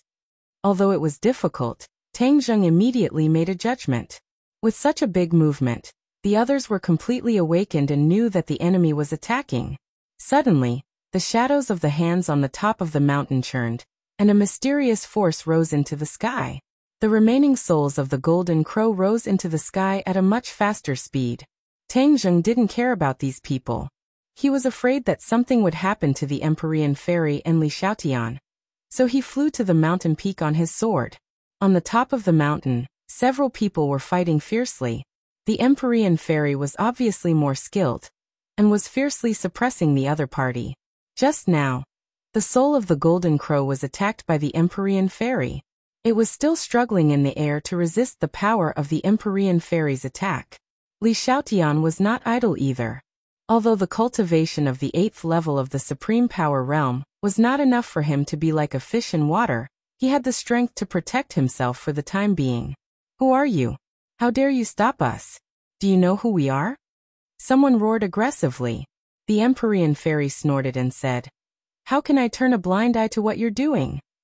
Do you know what we're doing? No matter what you're doing, the 9 suns you've summoned will definitely turn the earth into a scorched earth. Thousands of creatures will die because of you. No matter what your purpose is, I will never sit by and watch such a cruel act," the Empyrean Fairy said firmly. In order to resurrect the Yellow Emperor, what's this sacrifice? Resurrect the Yellow Emperor? The Empyrean Fairy raised her eyebrows in surprise. Obviously, she didn't know the secret. Why are you scared? Then quickly retreat, the other party said proudly. The Empyrean Fairy's face darkened without hesitation and said, "So what if he's the Yellow Emperor? It's rumored that he's a wise emperor. If he knew that you're resurrecting him at such a high price, what would he think? It's not up to you to tell us what to do." The other party's face darkened. There was some worry between his eyebrows, but he said sternly, "Whoosh!" A figure fell from the sky. Everyone couldn't help but turn their heads to look. Tangzheng. Li Xiaotian shouted in surprise. The Empyrean fairy's eyes showed deep worry. She said to Tangzheng, "Do you know what they're doing? Maybe they want to resurrect the Yellow Emperor." Tangzheng said, "What, you already know?" The Empyrean fairy was shocked. Even the others were curious. They didn't know how this guy who suddenly appeared knew such a secret. Their methods are too cruel. They actually want to pay such a huge price to achieve this. The Empyrean fairy said hatefully. "What price?" Tangzheng was at a loss. The Empyrean fairy pointed to the soul of the golden crow in the sky and said, 10 suns in the sky. The world will be plunged into misery and suffering. Many lives will die in this scorching heat, don't you know? Is that so? Tangzheng was shocked, because he did not think of this. Don't you have the shooting sun arrows and heaven-shocking bow? Have you forgotten what these two divine weapons were used for? The Empyrean fairy asked. Tangzheng was startled. With a flash of inspiration, he immediately remembered the use of these two divine weapons. This was the divine weapon that Hou Yi used to shoot down the sun. Wasn't it used to shoot down the extra sun? How did the golden crow die? Could it be that he died at the hands of Hou Yi, under the shooting sun arrows? Heaven-shocking bow, shooting sun arrows. How did you get these two divine weapons? When the other party heard these words, he turned pale with fright. The illustrious reputation of these two divine weapons was like thunder to them. These two divine weapons were not forged by Hou Yi, but had existed since ancient times. It was unknown which almighty expert had forged these divine weapons. If it wasn't for the two divine weapons fusing into one, it wouldn't have been able to threaten the existence of the golden crow. However, the power of these two divine weapons was not something that ordinary people could unleash. For a long time no one could pull open the heaven-shocking bow and shoot out the shooting sun arrows. In ancient times, many golden crow died under these two divine weapons. Later on, the divine weapons fell into the hands of the Yellow Emperor, and all the golden crow in the world were exterminated, leaving only 9 golden crow chicks. The Yellow Emperor adopted the golden crow chicks and sealed the divine weapons. From then on, the divine weapons were covered in dust, and many people even forgot about its existence. Until 10,000 years later, the world had already undergone a huge change. The Yellow Emperor was no longer in this world, but the 9 golden crows were still alive. For some unknown reason, the golden crows went crazy and rose into the 9 heavens, turning into 9 suns. 10 suns hung in the sky, causing the common people to suffer unspeakably. At this time, Hou Yi had gone through a lot of hardships, and finally found the heaven-shocking bow and the shooting sun arrows. He drew his bow and shot the 9 golden crow, saving the people, and was praised by the world. Although the golden crow was dead, the soul of the golden crow was not extinguished. It landed on the 9 mountain peaks at the top of the world. This matter was a secret. It was unknown how this group of people found out about this news, and then summoned the soul of the golden crow, causing the scene of the 10 suns shining in the sky to appear in the world. Is there anything strange about me having these two divine weapons? Tangzheng asked. The other party's expression kept changing as he sized up Tangzheng, as if he wanted to see through him. Suddenly, the other party's eyes lit up, and he screamed in shock. Skywalker, you're actually a Skywalker. This group of old subordinates of Qi Yu were extremely familiar with Skywalkers. Back then, Qi Yu was a Skywalker, which was why he had the strength to fight against the Yellow Emperor. They had a natural rejection and hostility towards Skywalkers. Just a single celestial, their enmity instantly soared. They stared at Tangzheng, their killing intent surging.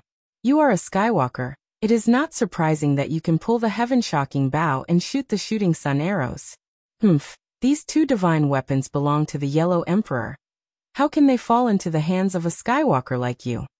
The other party said aggressively. Tangzheng frowned and said, Why can't it fall into my hands? You speak as if I have disgraced it. You are disgracing it. Are you worthy of possessing the heaven-shocking bow and the shooting sun arrows? Hurry up and hand over these two divine weapons, or else you won't be able to leave this mountain today. The other party said solemnly. Tang Zheng laughed disdainfully. What qualifications do you have to say such words? It seems that we have the advantage right now. Although you talk a lot, your strength is obviously not as good as your words. Haha, do you think we only have this few people? The other party did not think so. He was not afraid at all.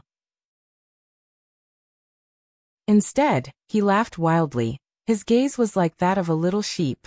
Tang Zheng did not like this kind of unbridled gaze. Originally, he was prepared to ignore the other party, but since this matter involved the people of the world, he could not sit idly by.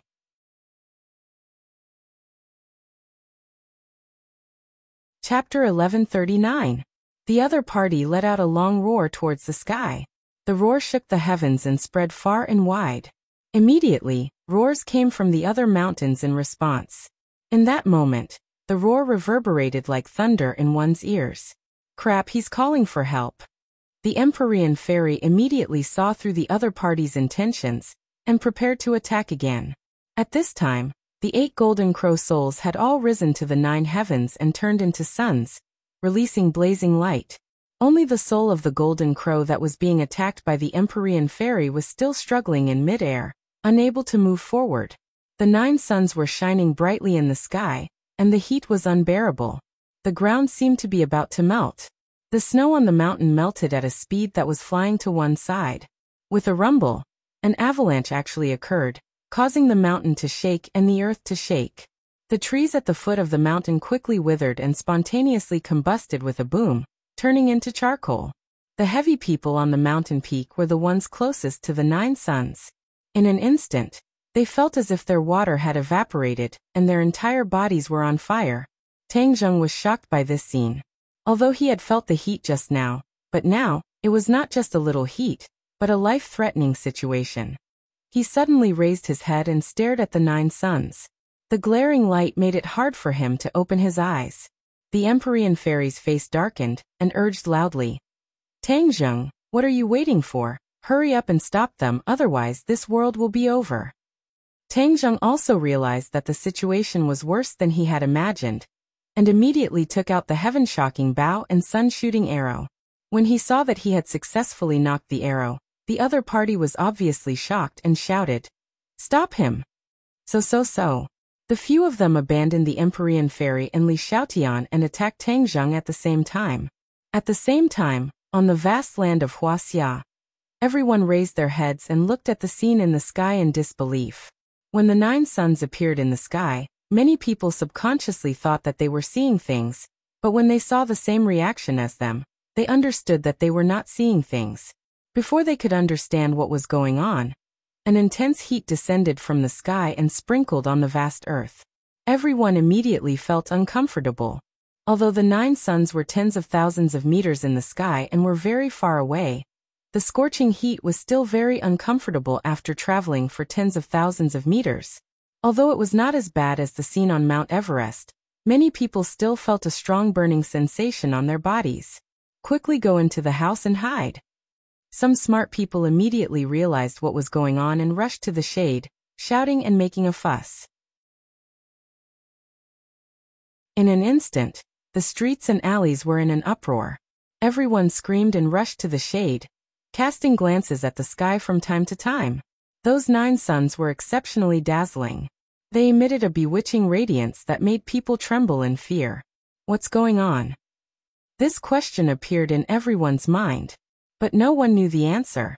Compared to the other countries, Huaxia was the one who felt it the most. This was because these suns rose from their sky. The country was also panicking and did not know what to do. This phenomenon had only been recorded in a few words in myths and legends. Everyone treated it as nonsense after dinner. No one believed it at all. A few days ago, the divine dragon had appeared, and now there were 9 suns in the sky. Could it be that the end of the world was coming? Although there were a lot of messy guesses, no one knew what to do. Boom. Suddenly, a house was on fire.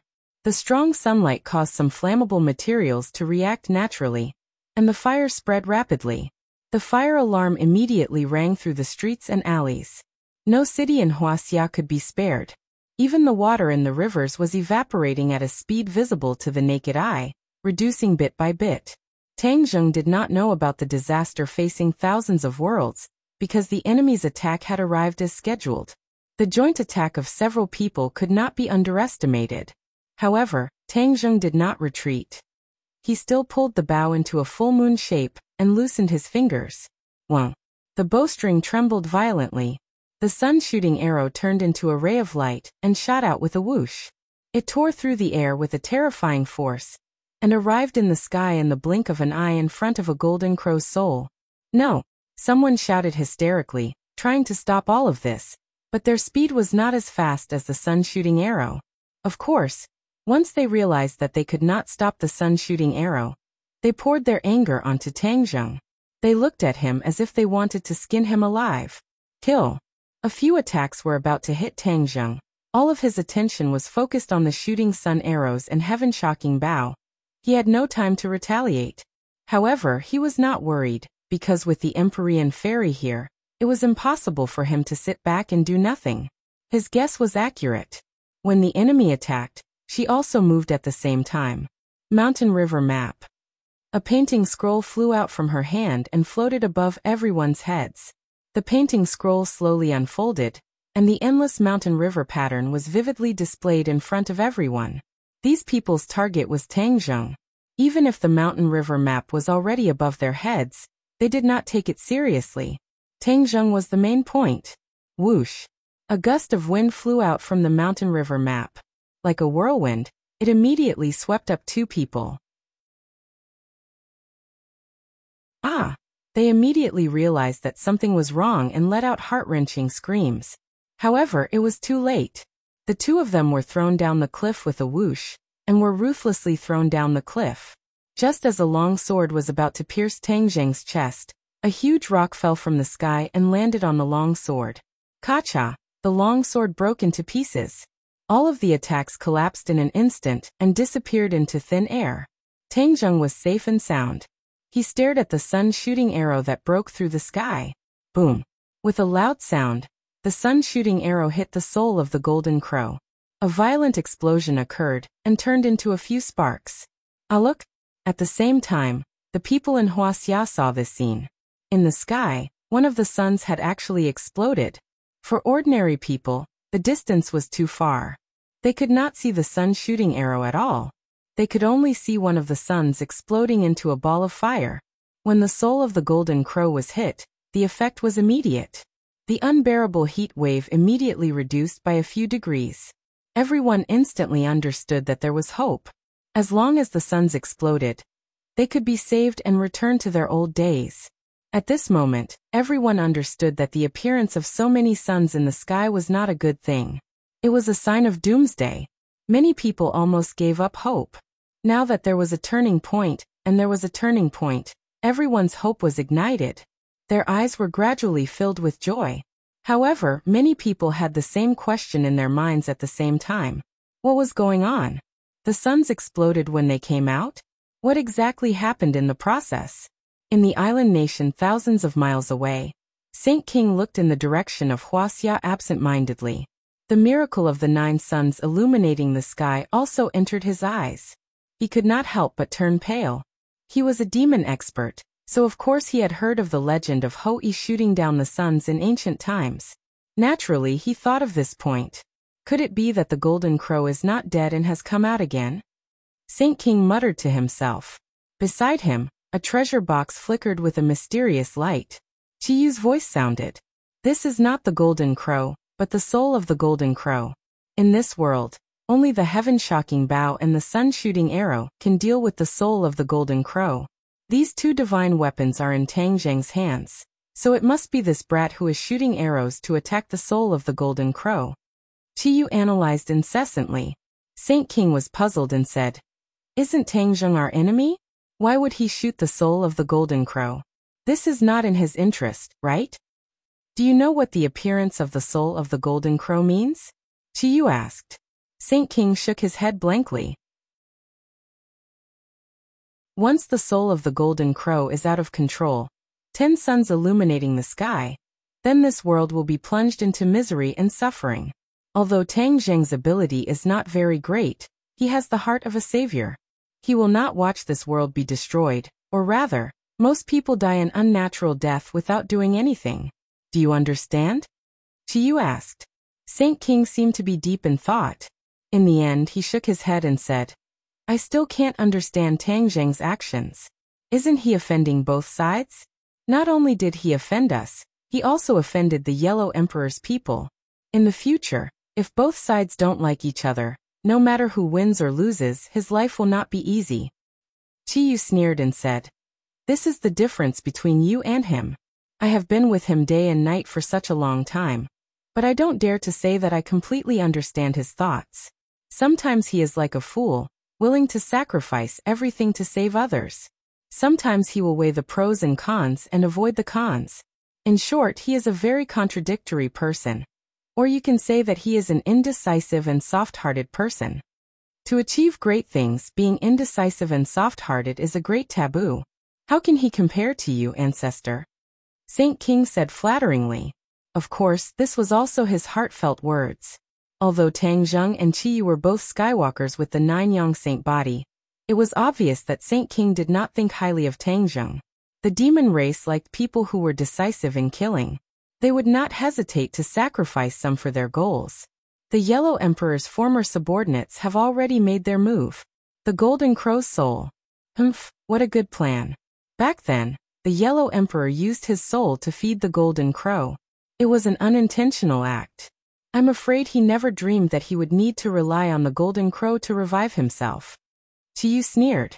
He was the person involved, so of course he knew the relationship between the Golden Crow and Qiyu. As for the reason why the Golden Crow's soul appeared, he could guess it without thinking. It was none other than the Emperor's former subordinates wanting to use the Yellow Emperor's remnant soul in the Golden Crow's soul to condense and be reborn. However, in order to condense the Yellow Emperor's remnant soul, they had to summon the 9 Golden Crow's souls, and extract the Yellow Emperor's remnant soul from them to condense into a whole. Qiyu knew better than anyone what this meant. Although he did not experience the history of Hou Yi shooting down the suns, he had seen the Golden Crow long ago. He deeply understood the power of the Golden Crow.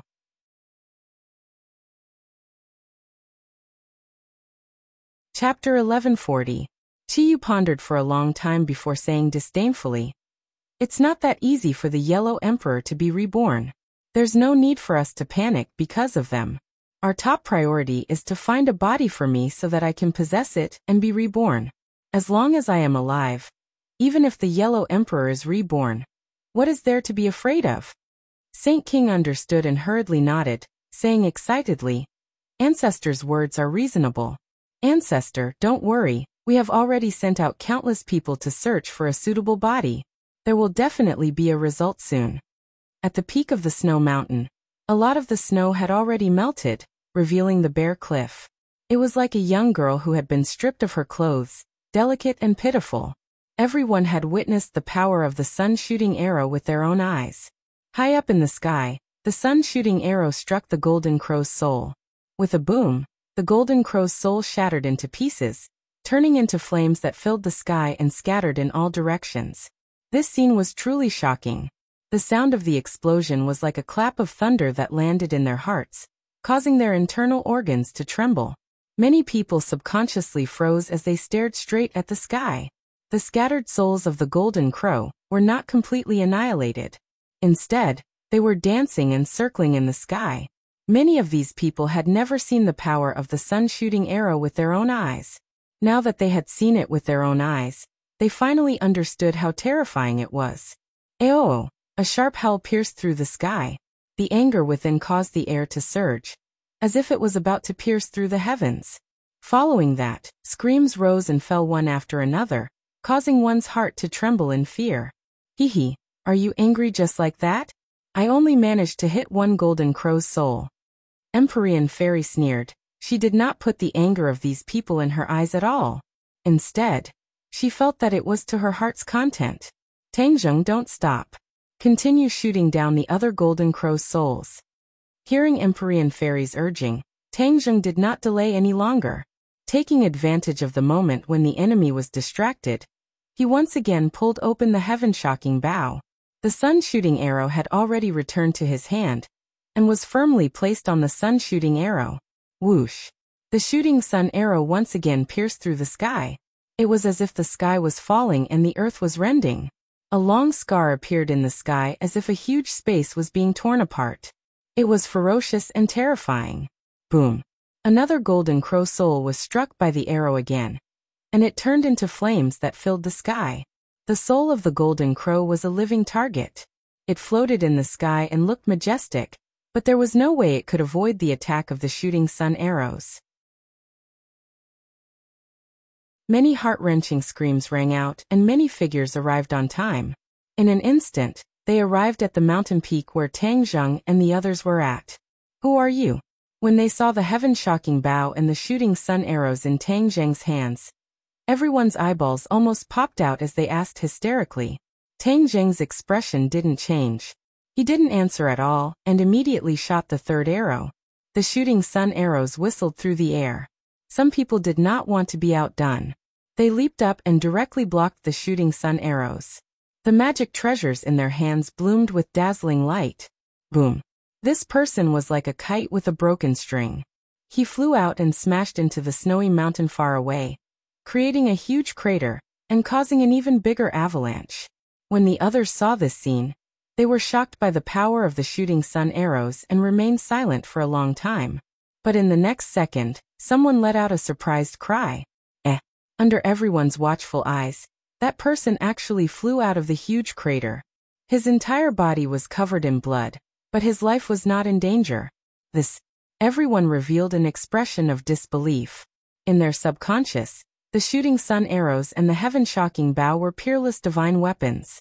Even the golden crow was not its match, so how could a normal person survive under the shooting sun arrows?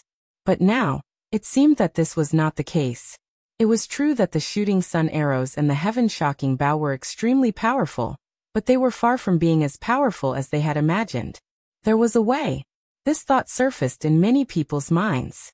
Although the soul of the golden crow was shot, it was not completely annihilated. It could completely reform and complete its goal. It was impossible for the shooting sun arrows to completely stop them. Stop him!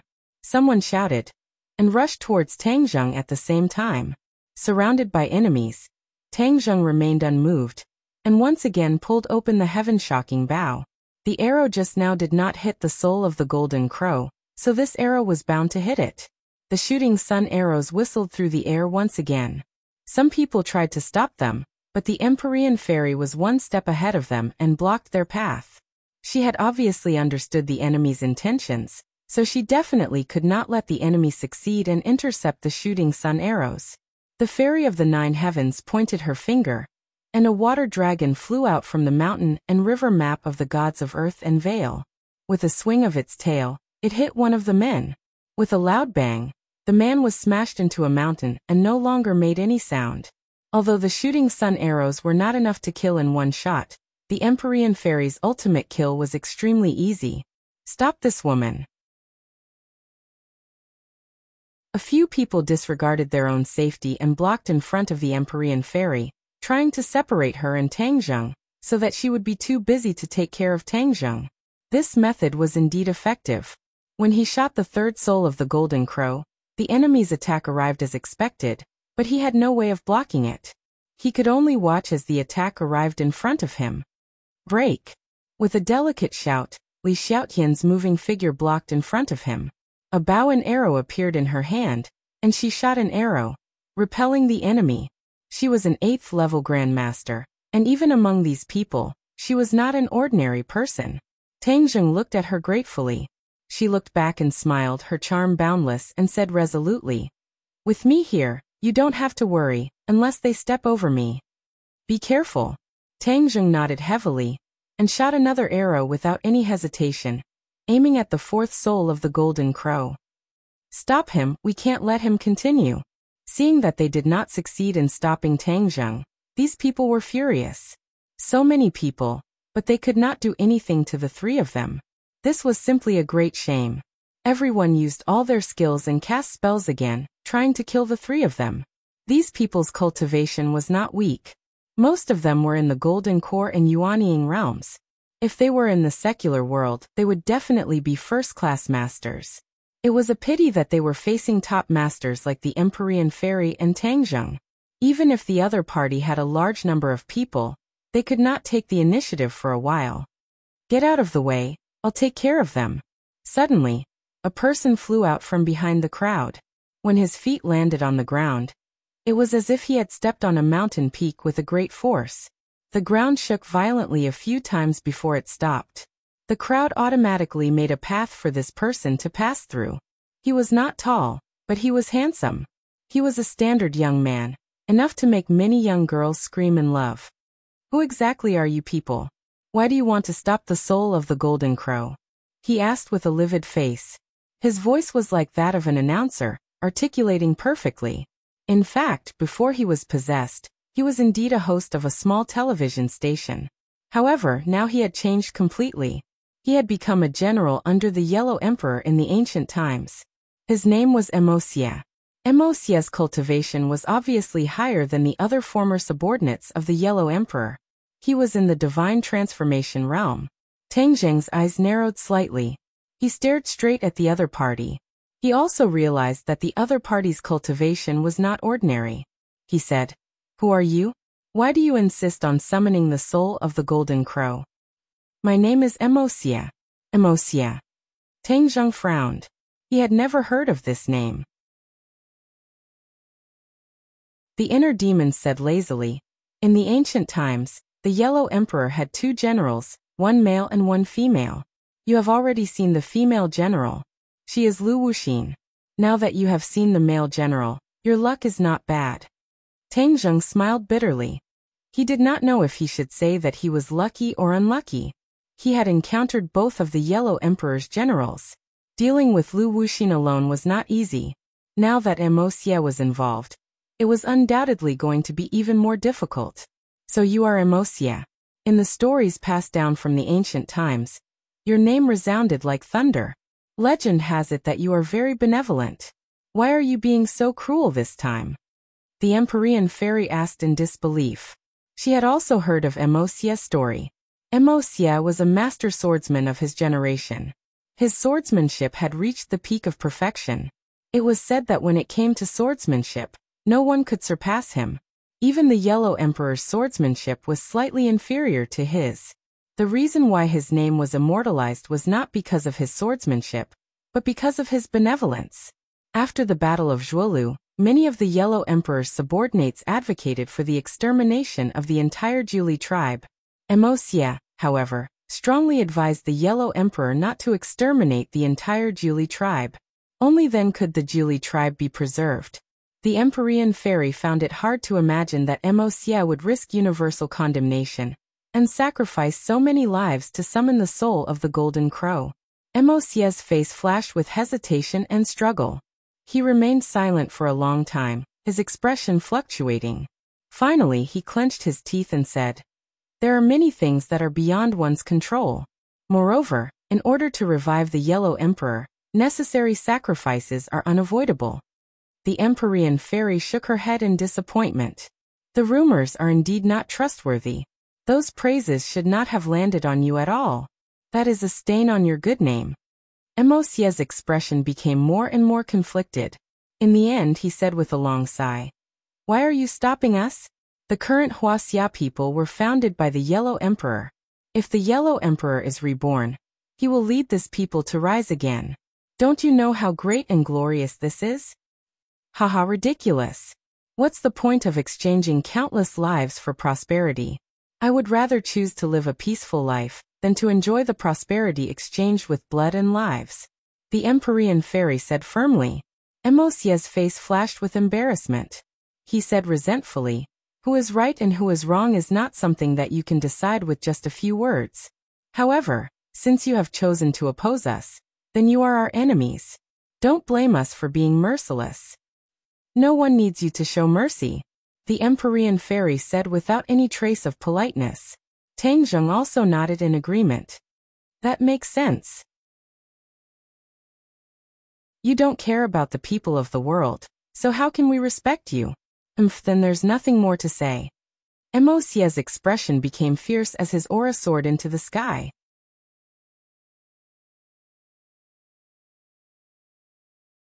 Chapter 1141. When Moi heard Tang Zheng's words, he no longer had any misgivings. His aura changed greatly as he took a step forward. This was a sharp sword chi. Pinnacle novel. Pa pa pa. The exposed rocks around his feet all exploded, turning into piles of gravel, and then into fine powder. The sword chi blew, like the wind sweeping away the clouds, drifting in all directions. Looking at this scene, Tang Zheng and the other two simultaneously felt a strong sense of oppression. Especially Li Xiaotian, it was especially strong. Shua. With a flash of sword light, Battle Soul appeared in Tang Zheng's hand. At that time, Qiyu controlled Battle Soul and flew in the air. After Qiyu left Tang Zheng's body, the control of Battle Soul fell back into Tang Zheng's hands. Tang Zheng questioned the Sword Soul as to why this happened, but the Sword Soul did not know what to do and could not give an answer. In the end, Tang Zheng had no way to pursue the matter, and could only act as if nothing had happened and continue to use Battle Soul. Indeed, Battle Soul did not malfunction again. Good sword. Moi's eyes lit up and could not help but praise. Of course, Tang Zheng said it was a good sword. Tang Zheng, be careful. He is also a sword expert, and is best at finding the loopholes in other people's sword techniques. Empyrean Fairy reminded. Tang Zheng was shocked. A swordsman was very powerful, but under normal circumstances, his own sword techniques were good. But other than Moi's extraordinary sword techniques, the most praiseworthy thing was that he was good at finding the loopholes in other people's sword techniques. This was extraordinary. This was because only a person whose swordsmanship and cultivation had reached the acme of perfection could achieve this in a short period of time. From this, it could be seen that Moi's cultivation was extraordinary. Moi did not bat an eyelid. He did not mind that Empyrean Fairy had seen through his specialty. Tang Zheng was 120% alert. After Battle Soul stabbed out, he was fully focused and used all his skills. Emosia didn't see it at all. She lightly raised her arm and casually drew a line in the air, like in removing the surface of a lake. With a splash, ripples appeared on the surface of the lake, but in reality, the air was stirred up incessantly. It was like 1,000 layers of waves, and in an instant, it arrived in front of Tang Zheng. With a heavy momentum, the incomparably sharp War Soul Sword's attack suddenly deviated and landed on the ground, causing a huge crack to spread out from under his feet. Rumble. A large chunk of the mountain peak was shaved off. The rolling boulders fell straight down the mountain, causing an even bigger avalanche. It was as if the mountain was collapsing and the earth was cracking. However, the people on the mountain peak did not have the slightest reaction. They were even stingy with the slightest bit of superfluous glances. Tang Zheng's expression changed drastically. He was well aware of the power of his sword, but it was easily neutralized by his opponent. The difficulty of this was not something that could be explained in a few words. From this, it could be seen how high Emosia's cultivation was, and how exquisite her swordsmanship was. Your sword technique is too inferior compared to my sword. Emosia shook his head, as if he felt that it was a pity for the War Soul Sword. The Divine Sword did not have a corresponding sword technique, which was a pity for sword practitioners. Is that so? I don't think so. For a long time, Tang Zheng thought that his heaven-flying immortal sword technique was perfect, and that it was a sword technique that he could rely on to protect his life. But later on, as his cultivation and vision increased, he realized the shortcomings and limitations of the heaven-flying immortal sword technique. When he saw the Tai Chi Yin Yang sword technique, he immediately understood that this was a sword technique that was of a higher level and more powerful than the heaven-flying immortal's sword technique. Now that Emosia had pointed out the inadequacy of the heaven-flying immortal's sword technique, although this was an indisputable fact, Tang Zheng subconsciously did not want to admit it and refuted it without hesitation. Emosia's mouth hooked up into a devilish smile, which was enough to captivate most women. He said unconcernedly, "There is no need to argue about the facts. If you don't believe me, you can attack again. We can sit down and discuss the sword." Shua. The sword light rose again, and Tang Zheng was unconvinced as he attacked again. This time, the heaven-flying immortal's sword technique was even more fierce, dazzling the eyes. Sword chi crisscrossed, like an inescapable net, covering every direction of Emosia, and even every direction that he would change. This move seemed perfect, and even Tang Zheng felt that he had displayed the pinnacle of the heaven-flying immortal's sword technique. It was not inferior to the one that Tian Chanzi had taught him. Mo Xie smiled and commented, "The more perfect a sword technique seems, the more flaws there are. This is because perfection is only for oneself. For others, there is no sword technique in the world that can reach the realm of perfection. Everyone can see through the flaws, and the decisive factor is the level of one's vision and cultivation." Tang Zheng could not help but admit that Mo Xie's words were reasonable, but he still heavily snorted, and used all of his strength on this sword. "You won't give up until you reach the Yellow River. Then I will fulfill your wish." Mo Xie said coldly, and waved his finger again. Ka. The War Soul Sword stopped, and it stopped in the middle of 2 fingers. Mo Xie actually used 2 fingers to easily clamp down on the Battle Soul Sword. This was truly unimaginable, causing people to be flabbergasted and find it hard to believe. Tang Zheng's expression suddenly changed, and his voice also changed a bit. He asked absent-mindedly, "How did you do this?" Mo Xie smiled and said, "I told you your sword technique has flaws. As long as you find the flaws, breaking your sword technique is easy." If Mo Xie had said this before, perhaps it would have been boastful, but now the truth was in front of him. Even if Tang Zheng did not believe it, it was an undeniable fact. He could not help but feel a bit dejected. He had practiced the heaven-flying immortal sword technique for so long, and had defeated countless enemies, but it was actually so easily defeated by Mo Xie. This feeling of defeat was too strong. If Tian Chanzi saw this scene, he would definitely be even more depressed. This was because the heaven-flying immortal sword technique was Kingsuman's high-level sword technique. It was the sword technique that all the disciples in the sect wanted to practice.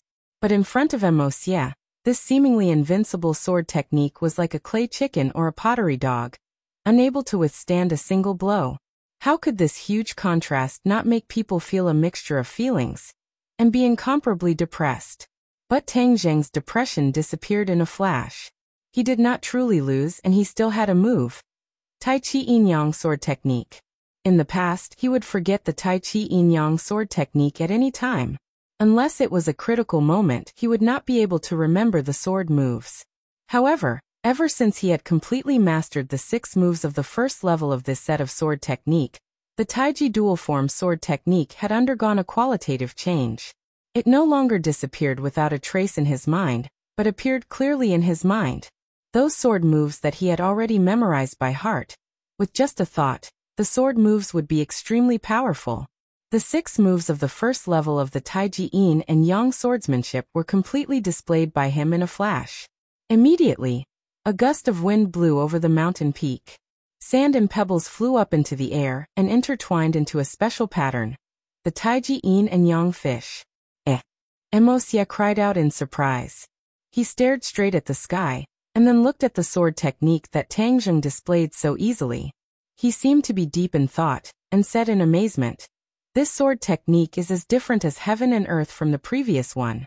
One is like the stars in the 9th heaven, and the other is like a spark in the mortal world. There is no way to compare them." Tang Zheng was surprised. Although he knew that the Tai Chi Yin Yang sword technique was superior to the heaven-flying immortal sword technique, he did not expect it to be superior to this extent. Mo Xie's comment was definitely not simple. He praised the Tai Chi Yin Yang sword technique to an extremely high position. This was something that Tang Zheng did not expect. Even the Empyrean fairy, who was watching from the side, was secretly amazed. She had once heard that on the path of the sword, no matter if it was an expert who had been famous for a long time or a new rising star, as long as the other party did not enter Mo Xie's discerning eyes, then it would be very difficult for him to even give a few words of evaluation, let alone praise. The Tai Chi Yin Yang sword technique broke this habit. There was only one explanation for this, and that was that the Tai Chi Yin Yang sword technique was so powerful that it won Mo Xie's favor. Although Tang Zheng did not understand the specific situation, he vaguely guessed this point.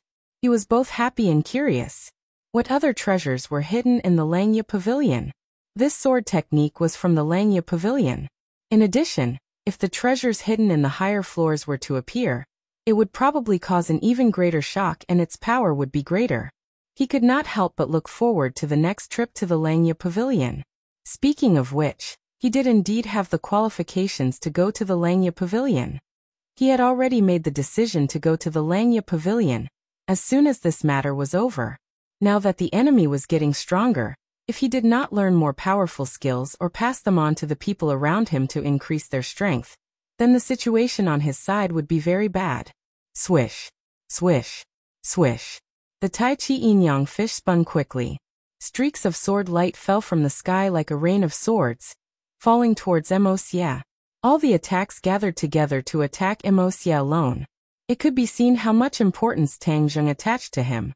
Mo Xie's expression became a bit gloomy for the first time. He looked at Tang Zheng with burning eyes and said, "I really underestimated you. I don't know who taught you this sword technique. But without a doubt, the person who created this sword technique must be a peerless genius." After a slight pause, Mo Xie said with emotion, "There are geniuses in the Pinnacle Mountain generation. If so, in the years that I disappeared, the world has changed so much.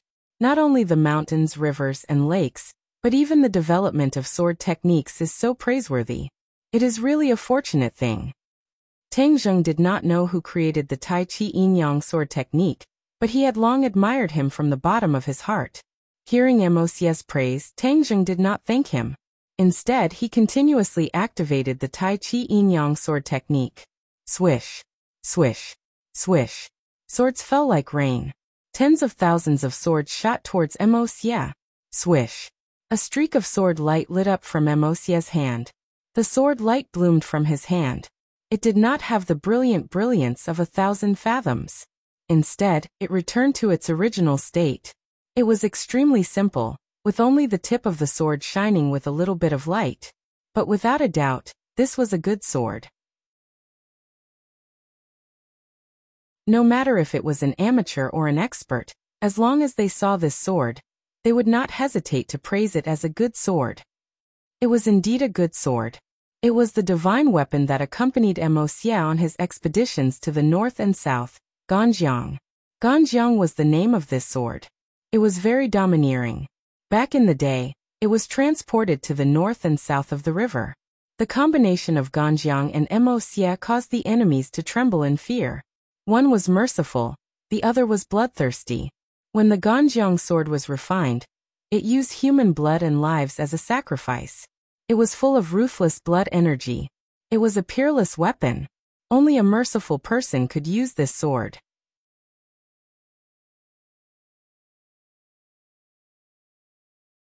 Chapter 1142.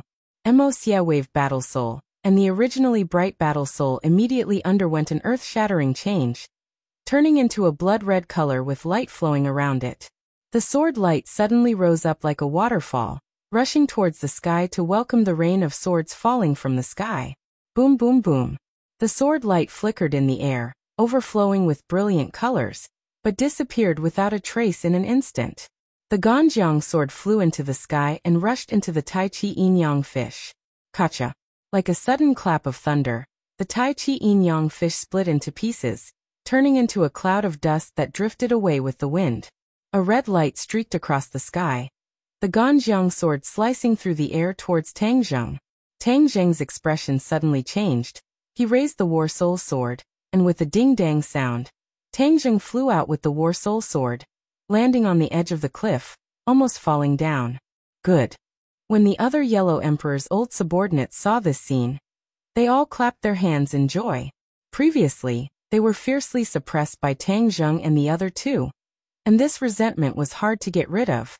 Li Xiaotian came to Tang Zheng's side like a gust of wind, supporting him and asking with concern, "How are you?"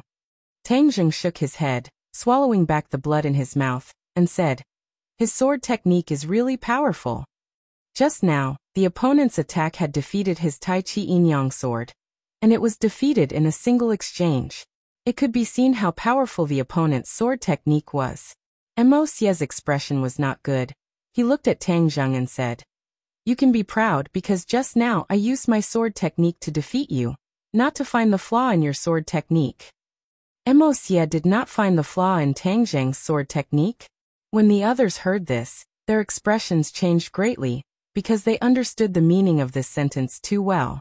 Tang Zheng's sword technique was definitely very exquisite, so even Mo Xie was unable to find his flaw in such a short time. Why did he have this kind of luck, to be able to cultivate such an extraordinary sword technique? In addition, if his attainments in this sword technique were to become even more profound in the future, would Mo Xie still be his opponent? Immediately, many people had murderous intentions towards Tang Zheng. They made up their minds that this time, they had to keep him here. They couldn't let the tiger return to the mountain. Tang Zheng did not know what these people were thinking. He simply realized that the Taiji dual form sword technique was extraordinary. What sword technique is that? Mo Xie couldn't help but ask curiously. Taiji duality sword art. Mo Xie furrowed his brows. Clearly, he had never heard of this sword technique. With his seniority, if he hadn't heard of this sword technique, then it must have only appeared after his death. Who was this kind of genius that actually created this set of sword techniques? Mo Xie's heart skipped a beat. If he could meet such a master swordsman, then his life would not be in vain. Good sword technique. The Taiji gives birth to the yin and yang, interlocking and complementing each other. It contains the Tao of heaven and earth. Do you know who created it? Mo Xie was not stingy with her praise. Tang Zheng shook his head. He also wanted to know who created the Taiji dual form sword technique, but there were no records of it in the Langya Pavilion. Seeing Tang Zheng shake his head, Mo Xie could not hide the disappointment on his face. General Mo, kill him to prevent future troubles. The others shouted. Mo Xie was a general under the Yellow Emperor. These people were of lower rank than him, so they called him General Mo. Mo Xie's sword was pointed straight at Tang Zheng. The blood-red sword light flashed, and the sharp sword chi shattered the surrounding air, turning it into a vacuum. Tang Zheng's expression turned cold. He understood that the other party wanted to kill him, so he became even more alert. Xian Nu of the Nine Heavens took light steps and stood in front of Tang Zheng to protect him as she stared at Mo Xie. Mo Xie calmly looked at the Empyrean fairy and said, "You are indeed extraordinary. Even your magic treasure is extraordinary. If you want to stand up for him, then let's first determine a victor. Although I don't kill women in my life, since you are an enemy, then you are not included in the list." The ninth heaven mystical maiden was as cold as ice. Mo Xie was poles apart from the rumors, which made her feel rather gloomy. She stiffly said, To kill a woman, you need to have the ability to do so." As soon as she finished speaking, she pointed her finger. The mountain river map in midair flickered with a mysterious light, then flew above Mo Xie's head. A huge suction force suddenly appeared, and a tornado swept over, trapping Mo Xie. It was like a strong shackle had locked him down, causing him to be unable to move in an instant. Mo Xie's expression was normal as he said, "Your magic treasure is indeed extraordinary." After he finished speaking, he raised his head to look at the mountain river map and said, "You want to suck me into this magic treasure? It must have the ability to imprison others. It's not simple. There's actually another world inside this magic treasure. However, I presume that you haven't completely grasped the magic of this magic treasure. Otherwise, it wouldn't be so difficult to imprison a person." Mo Xie's vision was unique. He only needed to take a look to discern the magic of the mountain river map. The mountain river map was passed down to the Empyrean fairy by her father, the Emperor of Heaven. As for the true mysteries of the mountain river map, the Emperor of Heaven didn't explain clearly. He only let the Empyrean fairy explore it herself. The Empyrean fairy had explored it for many years, and had indeed discovered many of the mountain river map's mysteries. Every time she felt that she had discovered the true mystery of the mountain river map. Not long after, she would overturn this judgment. In short, the mountain river map was like an endless treasure trove. It was as if it was impossible for people to fully grasp it. The Empyrean fairy's heart moved. She had to admit that Mo Xie's vision was right. However, the more it was so, the angrier she was. Since he had such unique vision, he could completely benefit the common people. Why did he summon the soul of the golden crow to harm the common people? She shouted and clenched her slender jade-like hands. She shouted, "Mountain river map, return." Whoosh whoosh whoosh. The wind blew and the mountain rocks danced. They flew directly toward the mountain river map and disappeared within it. As for the others, they felt the terrifying attraction and felt that they couldn't resist at all. Thus, they hurriedly dodged in all directions and avoided the attack range of the mountain river map. The Empyrean fairy didn't distribute the attack power to the others. Thus, when she saw everyone's reaction, she wasn't surprised at all. She didn't care and instead focused on dealing with Emosia. All the attack power of the mountain river map gathered on Emosia. Emosia also felt the strong pressure. He raised the Ganjiang sword. The blood-red sword light rushed into the sky and rushed toward the mountain river map, as if it was going to tear it apart. The two rays of light and power collided in midair. It was hard to tell who had the upper hand. Tang Zheng knew that he couldn't help, but since the Empyrean fairy had fought for an opportunity for him, he naturally couldn't let such a great opportunity go to waste. Without batting an eyelid, he drew his bow and aimed at another golden crow soul. Stop!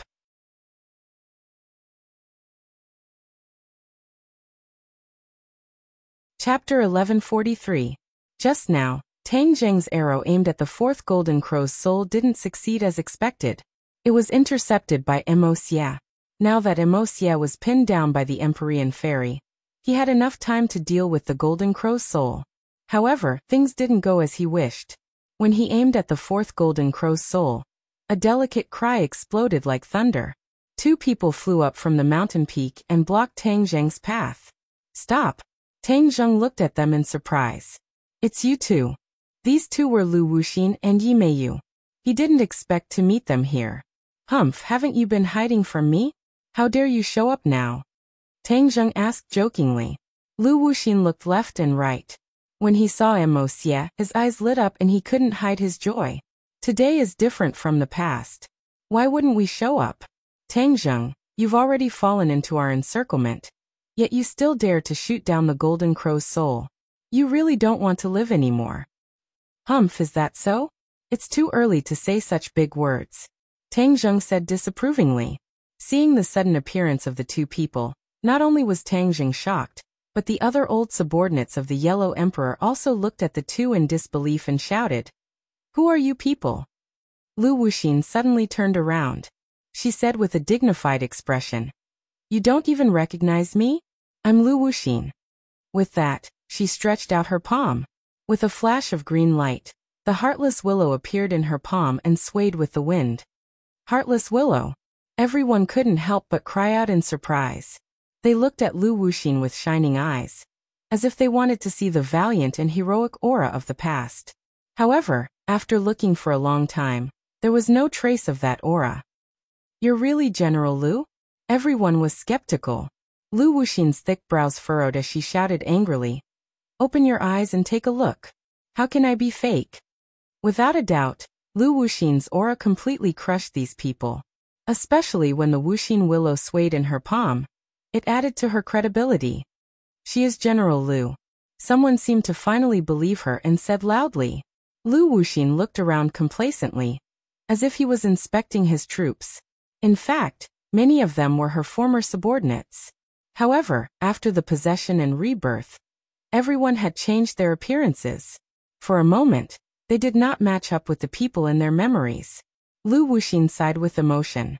He had almost missed the opportunity to meet these people, and had almost missed the important moment of summoning the Golden Crow's soul.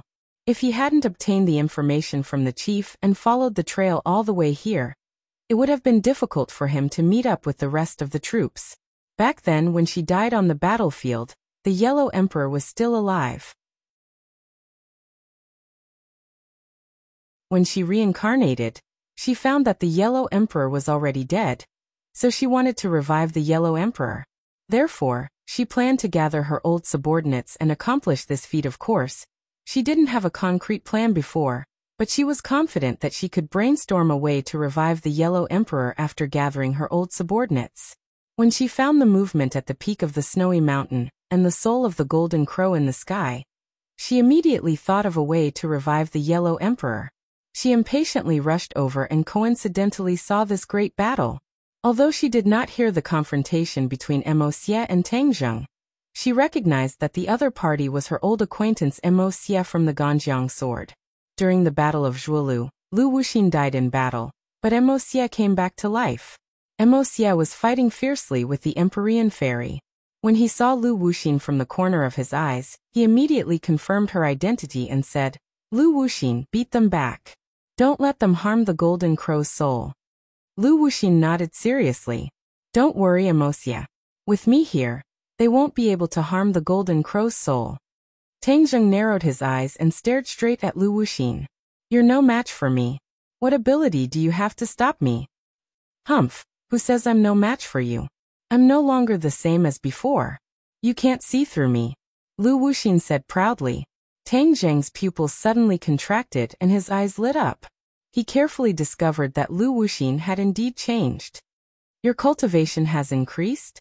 Lu Wuxin laughed out loud. "You're not completely blind yet." Tang Zheng stared straight at the other party. Judging from her aura, her cultivation was definitely not low.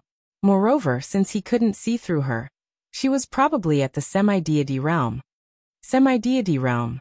Lu Wuxin nodded. "You're quite observant." Lu Wuxin's cultivation had indeed reached the first stage of the semi-deity realm. She was different from ordinary cultivators when she was reincarnated. Although she was only at the Yuanying realm when she met Tang Zheng last time, her cultivation was even weaker than Tang Zheng's. However, her cultivation was extremely high when she was alive, far surpassing the Yuanying realm. Therefore, it wasn't difficult for her to recover to the semi-deity realm in time. That was how Mo Xie recovered. Tang Zheng snorted coldly. "So what if you're at the semi-deity realm? Do you think I'm afraid of you?" Tang Zheng's aura changed greatly. His aura surged as if he was a completely different person. Lu Wuxin's eyelids twitched. She had fought Tang Zheng head-on before, so she was well aware of his strength. However, the strength displayed by Tang Zheng at this moment was completely different from what she remembered. "You." Lu Wuxin extended a finger and pointed at Tang Zheng in disbelief. "Your cultivation has increased by so much? How is this possible?" In her impression, it wasn't surprising that Tang Zheng's cultivation had increased by so much that it wasn't inferior to hers. Tang Zheng was cultivating normally, while she was recovering her strength. The difference between the two was like heaven and earth. From this, it could be seen that Tang Zheng's cultivation speed was terrifying. "If you can do it, why can't I?" Tang Zheng asked with a smile. Lu Wuxin's face alternated between red and white. She originally thought that she could crush Tang Zheng with her current cultivation and take revenge for the past.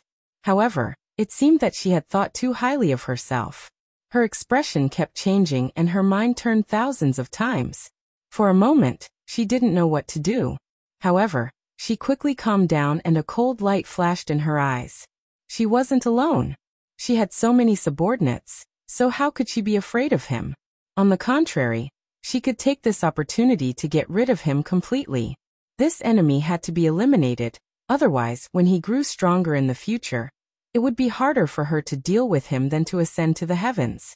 Yi Meiyu had been silent the entire time. When she heard that Tang Zheng had reached the semi-god stage, her entire body trembled, and her eyeballs almost popped out. This was a realm that she did not even dare to dream of, but she never thought that Tang Zheng would be able to do it so easily. The gap between the two of them was getting bigger and bigger, and it was like a natural chasm, causing her to feel a deep sense of powerlessness. "Senior, you must not let him go this time. Otherwise, there will be endless trouble in the future." Yi Meiyu clenched her teeth as she fanned the flames. Lu Wuxin snorted and said, "I know better than you." When Tang Zheng heard Yi Meiyu's words, he was not surprised at all. Instead, he looked at her with some pity and said, "Yi Meiyu, if you get involved with them, not only will you harm yourself, you will also harm the Ye family in the future. Seeing that I still have some relationship with the Ye family, I advise you to rein in the horse at the edge of the cliff and stop being so obstinate." Yi Meiyu's face revealed a crazed look as she roared sinisterly. "Tang Zheng, what right do you have to tell me what to do? Humph, I think you should be the one who should rein in the horse at the edge of the cliff. If you go against Senior, you will die without a burial ground. I want to see how heartbroken that bitch Yi Dingdang will be at that time, ha ha ha." Tang Zheng raised his thick eyebrows, killing intent surging in his eyes. Who do you think you are? What right do you have to insult Ding Dang? Whiz. Before he finished speaking, Tang Zheng moved, like a whirlwind. He rushed towards Yi Meiyu. Yi Meiyu was shocked and retreated in panic. The reason she dared to shout at Tang Zheng was because she had Lu Wuxin's support. She actually knew very well that she was not a match for Tang Zheng at all. She had no chance of winning against him, and would only be asking for humiliation. Stop with me here. How can you be so presumptuous? Seeing that, Lu Wuxin took a step forward and arrived in front of Tang Zheng. The Wuxin Lu in his hand danced in the air, a green light flashed, and swept towards Tang Zheng. Tang Zheng dodged to the side, barely dodging the attack of the Wuxin Lu, and extended his long arm. Pow! A loud slap rang out, and Yi Meiyu's face immediately had the imprint of Tang Zheng's 5 fingers. Her cheeks quickly swelled up, making her look extremely miserable. Yi Meiyu covered her face in disbelief. She did not expect that Lu Wuxin would not be able to stop Tang Zheng, and instead let him succeed. However, she did not know that Tang Zheng had the intention to kill her. If not for Lu Wuxin stopping her, it would not have been just a slap, but her life. However, she did not know the details. Instead, she glared at Lu Wuxin's back and cursed in her heart. Then, she glared at Tang Zheng as if she was about to spit fire. Tang Zheng ignored him and said with killing intent, "If you dare to let me hear you speak rudely to Ding Dang again, I will definitely kill you, I promise." Yi Meiyu's heart turned cold. She was both embarrassed and angry, but she did not dare to refute, as she was completely intimidated by Tang Zheng's aura. A look of anger also flashed across Lu Wuxin's face. Tang Zheng had actually dodged her attack so easily.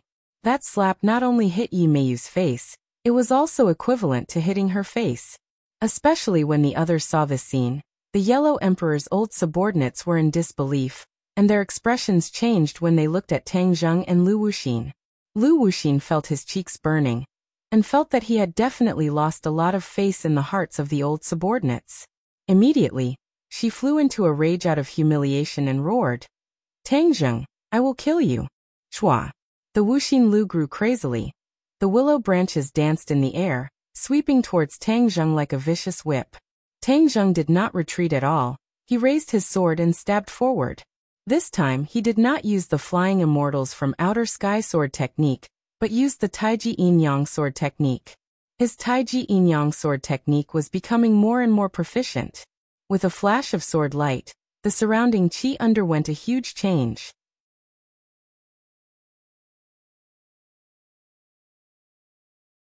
Chapter 1144.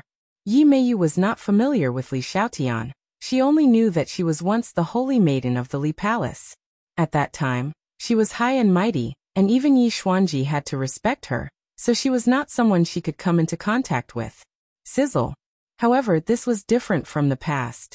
She, Yi Meiyu, was not a match for Tang Zheng, but how could she not deal with a remnant of the Li Palace? With a shout, she attacked Li Xiaotian. Li Xiaotian was not an ordinary person either. The bow in his hand flashed with a cold light, and shot towards Yi Meiyu. Yi Meiyu was a Yuanying Stage 1 cultivator, 2 levels higher than Li Xiaotian's Stage 8 Great Master, but Li Xiaotian's battle experience was far richer than Yi Meiyu's. Seeing the arrow flying towards her, Yi Meiyu revealed a look of contempt and easily dodged it. She extended her hand and directly grabbed towards Li Xiaotian. Seeing that she had easily dodged his attack, Li Xiaotian's heart flashed with a trace of surprise, but he did not panic. Instead, he calmly moved his finger. Whiz! The arrow behind Yi Meiyu suddenly changed direction and turned back, shooting towards Yi Meiyu's back. Hearing the sound of the wind behind her, Yi Meiyu finally realized that something was wrong. She was so scared that she broke out in a cold sweat. It was already too late to turn around, and she only had time to move half a step to the left. Puff! The arrow brushed past her shoulder, bringing with it a dazzling stream of blood. Hiss! Yi Meiyu sucked in a breath of cold air, her brows knitted together, and she became furious. "You can actually hurt me too." The corner of Li Xiaotian's mouth hooked up into a devilish smile, causing all living things to turn upside down. Without saying a word, he hooked his finger again, and the arrow seemed to be controlled by his arm, It was extremely agile, and shot towards Yi Meiyu's chest. "You're still coming," Yi Meiyu growled. Puff. The arrow hit Yi Meiyu's body, and blood flowed down her chest. Li Xiaotian heaved a sigh of relief. The arrow had hit her heart. She was dead for sure. However, in the next second, she saw an unbelievable scene. Yi Meiyu actually raised her head again, and the corner of her mouth revealed a strange smile that made one's hair stand on end. What happened? Li Xiaotian's brain suddenly froze, as if he had seen a ghost, because she was very confident in her arrow. How could Yi Meiyu still laugh? Bam! Yi Meiyu grabbed the arrow and broke it into two. As if nothing had happened, she swaggered towards Li Xiaotian. Li Xiaotian subconsciously took a step back, then immediately stopped himself. He stared at Yi Meiyu with wide eyes and asked, "What kind of spell is this? How did you not die?" Yi Meiyu laughed sinisterly. "You want to kill me with this little trick? Dream on." If an ordinary person saw this scene, they would probably be scared out of their wits. However, Yi Meiyu had experienced hundreds of battles, and her nerves had been tested countless times. Even if this was beyond common sense, she was not scared out of her wits. Instead, she gritted her teeth and erupted with endless fighting spirit. She once again drew her bow and shot towards Yi Meiyu. Whiz! The sharp arrow surged through the air, leaving behind a long tail. However, Yi Meiyu extended her index finger and lightly tapped the air. The arrow stopped, and the attack came to an abrupt stop, as if it had been immobilized. Li Xiaotian's eyes widened again. She was very clear about the power of her arrow, but she did not expect it to be so easily resolved by the other party. Was there such a huge gap between her cultivation and Yi Meiyu's? She could not help but feel a sense of defeat. Yi Meiyu held onto the arrow and walked step by step to Li Xiaotian's side. She aimed the arrow at Li Xiaotian's heart and slowly poked it over. How could Li Xiaotian just sit there and wait for death? She immediately moved to the side, but to her horror, she found that she could not move at all, as if her feet had grown roots. "What's going on? What did you do to me?" The fear in Li Xiaotian's heart quickly spread as she shouted loudly. The smile on Yi Meiyu's face became even more sinister. She thought to herself, "How can you break my traceless dream spell? You're not Tang Zheng, who can break my traceless dream spell time and time again." Li Xiaotian watched as the arrow pierced her heart, but she was powerless. The fear of death instantly enveloped her body and mind. She tried to struggle, but to no avail. "Li Xiaotian, wake up. You're dreaming." Suddenly, a familiar voice sounded from the sky, exploding in her ears like a clap of thunder. Her entire body trembled, and her heart trembled. Could it be that this was really a dream? That voice was clearly Tang Zheng's voice. She quickly closed her eyes and tried her best to tell herself that this was a dream and not to believe what she was seeing. Although she did not know the traceless dream of nightmare, she knew that this voice definitely did not ring in her ears for no reason. There was definitely something fishy going on. Although she could not figure out the reason for the time being, she still used her own experience to deal with it. She focused all of her attention and abandoned all distracting thoughts to deal with all of this. Sure enough, when she opened her eyes again, everything in front of her had changed. She regained her freedom of movement. The arrow in Yi Meiyu's hand had already pierced her chest and was close to her clothes. He quickly retreated and shot another arrow. Yi Meiyu did not expect that the other party would escape at the last moment. She hurriedly retreated and dodged the arrow. She gritted her teeth and stared at Tang Zheng in the distance. If not for Tang Zheng discovering the clues and shouting, Li Xiaotian would have died without a doubt. Just now Li Xiaotian stood in place like a puppet, waiting for death. He was like a fish on Yi Meiyu's chopping board, waiting for her to slaughter him. Tang Zheng understood Yi Meiyu's methods very well, and immediately realized that Li Xiaotian had fallen into a dream, so he quickly reminded him loudly. At last, Li Xiaotian narrowly escaped the calamity. The others also saw this scene. The former subordinates of the Yellow Emperor all knew of the great name of the nightmare and his traceless dream spell. They immediately realized that Yi Meiyu had used this spell and couldn't help but be curious. Even Mo Xie, who was fighting fiercely with the Empyrean fairy, couldn't help but look at Yi Meiyu with a slightly different gaze. The most fundamental reason for all of this was because the nightmare's spell was too strange. Back then, he was the only one who knew how to use the Traceless Dream. This was because the physique required to cultivate this spell was very special. It was not something that ordinary people could casually cultivate. But at this moment, Yi Meiyu had successfully used it. And from the looks of it, the power was not bad. Didn't this mean that the nightmare had also been revived? With the Nightmare Lord, their strength would rise to a whole new level. This was something worth celebrating. Lu Wuxin obviously understood everyone's thoughts and said regretfully, "Nightmare is no longer here. It was all because of this group of people. Yi Meiyu is Nightmare's disciple." Hearing this, it was as if thunder had struck the ground. Nightmare was so powerful, and he had the Traceless Dream spell, but he had actually fallen into the hands of these people. It was too inconceivable. Kill them and take revenge for the nightmare. Someone shouted, stirring up the crowd. Mo Xie's eyes were also filled with killing intent. When he was alive, he and Nightmare were good friends. When he heard that his old friend had actually died in the hands of these people, the killing intent on his body poured out. It was extremely terrifying. Seeing that these people had been deceived by Yi Meiyu again, Tang Zheng hurriedly reminded them loudly. "Don't believe her words, we didn't kill the nightmare, it was his good disciple Yi Meiyu." Tang Zheng, at this point, "Do you still want to splash dirty water on me? Master died in your hands. I don't have the strength to avenge him. It's because I'm useless as a disciple. Seniors, please help me, avenge my master, and kill this person." Yi Meiyu pleaded pitifully. "Yes, kill him. He actually dares to slander Nightmare's disciple. Do you really think we're fools?" The voices of condemnation rose and fell, obviously not believing Tang Zheng's words. Tang Zheng sighed helplessly, thinking to himself, "If you guys aren't fools, then what are you?" Yi Meiyu was truly a good actress. He had no way of exposing her lies, so he decided not to waste his breath. A hint of cunning and complacency flashed across Yi Meiyu's eyes. The others no longer sat idly by, and attacked together, most of them attacking Tang Zheng. It was obvious that he was the primary target. The pressure on Tang Zheng increased sharply. When he was facing Lu Wuxin, both sides were evenly matched and could not determine the victor for the time being.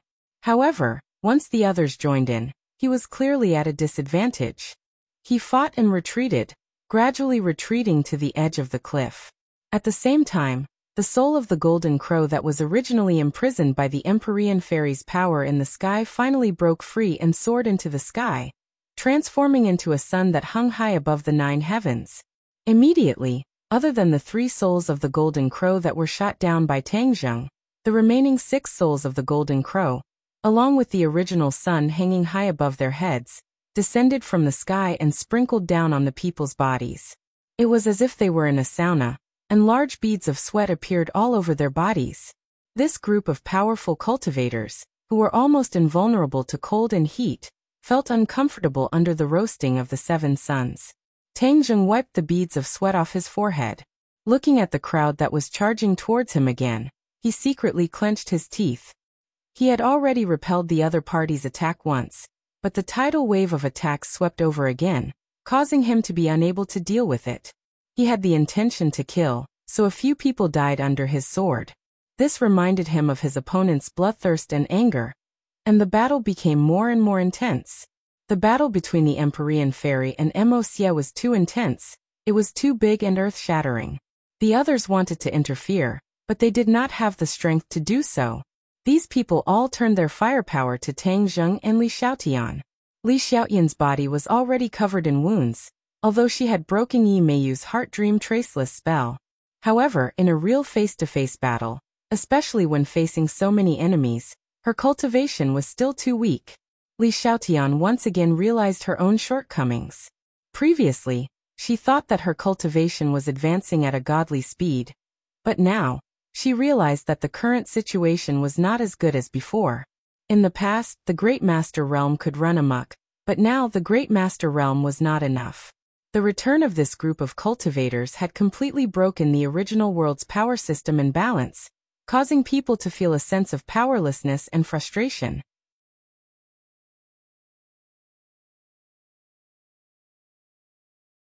Chapter 1145. Seeing Tang Zheng injured, the others were shocked. The Yellow Emperor's old subordinates were wild with joy, shouting, "Everyone work harder! He can't hold on much longer." Swoosh! Swoosh! The crowd once more swept over like a tide. Tang Zheng had no choice but to roar, "For Symbol's venerables!" Rumble! Amidst the loud noise, Tang Zheng appeared in front of everyone. The power of his feet directly shattered the ground, causing sand and stones to fly everywhere. His aura was terrifying. This is the Four Symbols Venerables. These people were not unfamiliar with the Four Symbols Venerables, because the Four Symbols Venerables belonged to Qiyu. Back then, they had contributed greatly to the Nine Li tribe's expansion of territory. He's from the Nine Li tribe, and he's in cahoots with Qiyu. We can't let him go. Yes, he's a celestial, the same as Qiyu. This kind of person is our enemy. We can't let a tiger return to the mountains. The crowd was stirred up, and their killing intent soared. They glared at Tang Zheng with red eyes, wishing they could immediately cut him into pieces. The appearance of the Four Symbols Venerables confirmed Tang Zheng's identity, causing an even greater reaction. Tang Zheng coldly snorted, not minding it at all. He leapt onto the Four Symbols Venerables, disappearing in a flash. When the others saw this, their shock could be imagined. In the ancient era, the Four Symbols Venerables had been controlled by Qiyu. Now they had actually fallen into Tang Zheng's hands. Just what kind of relationship did they have with Qiyu? It was no wonder he had spent so much effort to ruin their plans and kill the Golden Crow's soul. It turned out that he was in cahoots with Qiyu. The truth was revealed. "For Symbols Venerables, kill!" shouted Tang Zheng. Ever since the Four Symbols Venerables had fought in the ghost world, they had ceased all activities and recuperated. Tang Zheng had not used them again. On the contrary, the Azura had temporarily taken their place and fought several times. Of course, the Shura was stronger than the Four Symbols Venerables, but the Shura could not be controlled, and there were too many variables. Unless he had no other choice, he definitely would not have let the Shura out. With a boom, the Four Symbols Venerables stomped heavily on the ground, causing the mountain peak to shake. With a wave of his fist, his giant arm directly swept the people in front of him away, causing them to fall to the ground in a sorry state. Lu Wuxin felt her teeth ache when she saw this scene. She had originally thought that she was going to win, but this kind of thing happened. How could she not be scared witless? However, the situation was dire, and she had no way out at all. As a result, she let out a low roar and activated her spell. The Heartless Willow swelled, and with a flash of green light, it rapidly entangled the Four Symbols Venerable. The Four Symbols Venerable's pitch-black eyes shone with a dim light. He lowered his head and glanced at the entangled Heartless Willow. The tremendous pressure contracted inward, as if it wanted to crush the Four Symbols Venerable to pieces. Do you think you can trap me like this?" Tang Zheng's voice rang out from within the body of the Four Symbols warrior. Lu Wuxin's expression changed abruptly as he watched the Four Symbols Venerables grab the willow branch and pull it violently. Pa pa pa, the willow branch broke into pieces. Lu Wuxin staggered back. The Four Symbols Venerable strode forward and stood in front of Lu Wuxin. He looked down at her condescendingly, and his giant fist pounded toward her with a whoosh. Lu Wuxin took a deep breath and let out a loud roar. The Heartless Willow shone brightly and instantly fell to the ground. Like bamboo shoots after a rain, it rapidly grew as soon as it touched the ground. In the blink of an eye, the Heartless Willow grew into a giant willow tree. Thousands of branches drooped down like a canopy, slender and elegant as it stood above Lu Wuxin's head. Bang! The Four Symbols Venerable's fist landed on the Heartless Willow. Light surged, and the people around were sent flying in all directions in a sorry state. After the light dissipated, the Four Symbols Venerable stood proudly. The Heartless Willow, on the other hand, was much more dilapidated. Like a withered willow, branches and leaves fell to the ground, looking especially bleak. Lu Wuxin's face was deathly pale as she looked at this scene in disbelief. Pooh! Suddenly, she opened her mouth and spat out a mouthful of blood. Her face became even paler and somewhat sickly. The Heartless Willow was heavily injured, and as its owner, she was also very uncomfortable. "You!" Lu Wuxin pointed at Tang Zheng, intermittently, unable to catch her breath, and spat out another mouthful of blood.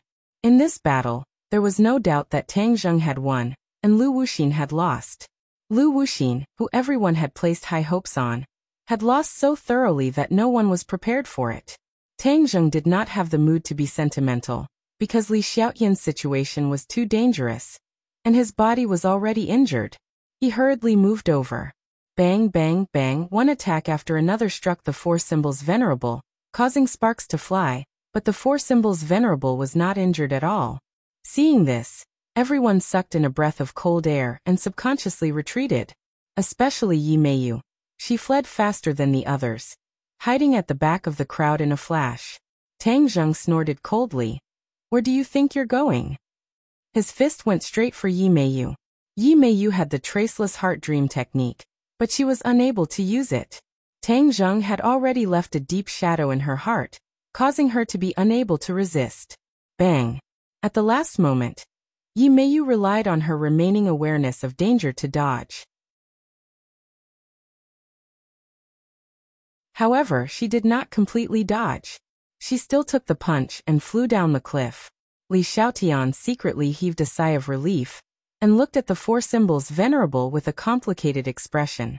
She was extremely familiar with the Four Symbols Venerable. However, seeing it fight this time, she was still deeply shocked. On the other side, the battle between the Empyrean Fairy and Mo Xia was in full swing. They were both talented people with their own strengths, and it was difficult to determine the victor. Tang Zheng, shoot down all the souls of the Golden Crow. Empyrean Fairy urged. Tang Zheng's heart trembled. He once again took out the heaven-shocking bow and the shooting sun arrow. This time it was the Four Symbols Venerable who pulled the bow and arrow. The heaven-shocking bow was pulled into the shape of a full moon. The shooting sun arrow flickered with a cold light, aiming at the fourth soul of the Golden Crow. Whiz! The shooting sun arrow left the bowstring. Boom! Boom! With two loud sounds, the shooting sun arrow actually hit two souls of the Golden Crow consecutively. The souls of the Golden Crow exploded into balls of fire and scattered down from the sky. Immediately, there were only 5 suns and 4 souls of the Golden Crow left in the sky. When the others saw this scene, many of them were stunned. The soul of the Golden Crow was their hope, but it had fallen just like that. How were they going to revive the Yellow Emperor? This was Qiyu's scheme. He purposely let Tang Zheng stir up this matter. He could not be allowed to continue. Everyone looked at each other, and as if they had a tacit understanding, their eyes became resolute as they silently charged towards the Four Symbols Venerable. At this moment, the world seemed to have quieted down, and only the sound of the wind could be heard as they swept through the air. Bang, bang, bang. A series of attacks landed on the Four Symbols Venerable's body like a tidal wave. Even though the Four Symbols Venerable was incomparably sturdy, he still began to sway, and was no longer able to concentrate on drawing the bow. Everyone worked together and take him down. Lu Wuxin also rushed up once again, crazily attacking the Four Symbols Venerable as if he didn't care about his life. Boom! With a loud sound, the Four Symbols Venerable fell to the ground, crushing a cliff and falling down from the sky. In space, several satellites aimed at the peak of the snowy mountain, capturing this scene in real time, not missing a single shot or detail. This was because the people sent by the chief had been following this group of people, and finally discovered that they had climbed to the peak of the snowy mountain. Although these people could not catch up, the country's technological prowess was immense, and they immediately mobilized the satellites to investigate, capturing everything that had happened at the peak of the snowy mountain. In the capital, the chief was at a secret location, looking at the satellite footage, so shocked that he was speechless. The gusts of cold wind from the central air conditioner did not make him feel much of a chill. Instead, he was sweating profusely. He had received reports of the 10 suns hanging in the sky, as well as everything that had happened outside, and he understood that this was a catastrophe. He did not know who this group of cultivators was, but he was sure that they had something to do with Lu Wuxin. This was because he had already seen Lu Wuxin's figure on the satellite footage. When he saw Tang Zheng shoot down the soul of the Golden Crow, he had the urge to clap his hands in joy.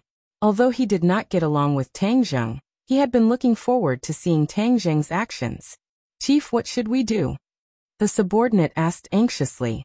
When the chief saw the remaining souls of the golden crow in the sky, his eyes flashed coldly, and he gritted his teeth, slammed his fist on the desk and said, "Shoot them down with missiles."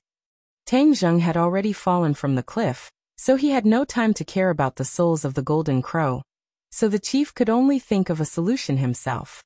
Although he did not know why these people summoned the souls of the golden crow and created so many sons, he was sure of one thing, and that was that if this continued, not only him, but the entire country would be in trouble, and he would not just watch this happen. He was the chief, and although he was usually selfish, he still clearly knew what to do and what not to do at critical moments. The subordinate obeyed the order, and ordered the launch of missiles. Not long after, flames rose from several secret military bases, and a few ground-to-air missiles were launched, flying across the vast sky, leaving a long trail of flames behind, and flying towards the remaining 4 souls of the golden crow. The people on the mountain peak did not notice the strange phenomenon in the sky, and when the missiles were close to the souls of the golden crow, they realized something was wrong, but it was too late to stop it. Boom, boom, boom, boom. 4 loud sounds rang out, and the souls of the golden crow exploded, turning into flames that filled the sky. It was as if a rain of fire was falling from the sky, pattering, and falling from the sky. These souls of the golden crow were basically suspended in the sky above the snowy mountain peak, so the rain of fire also fell around the snowy mountain.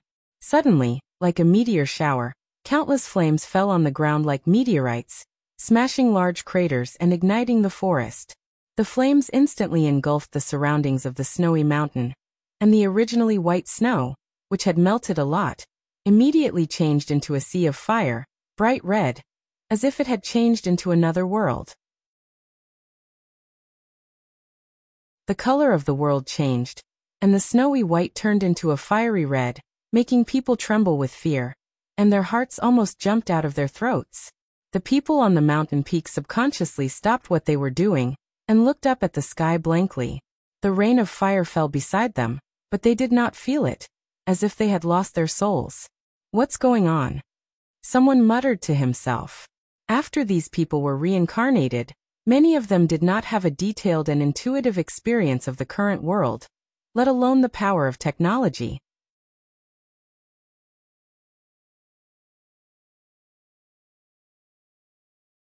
Chapter 1146.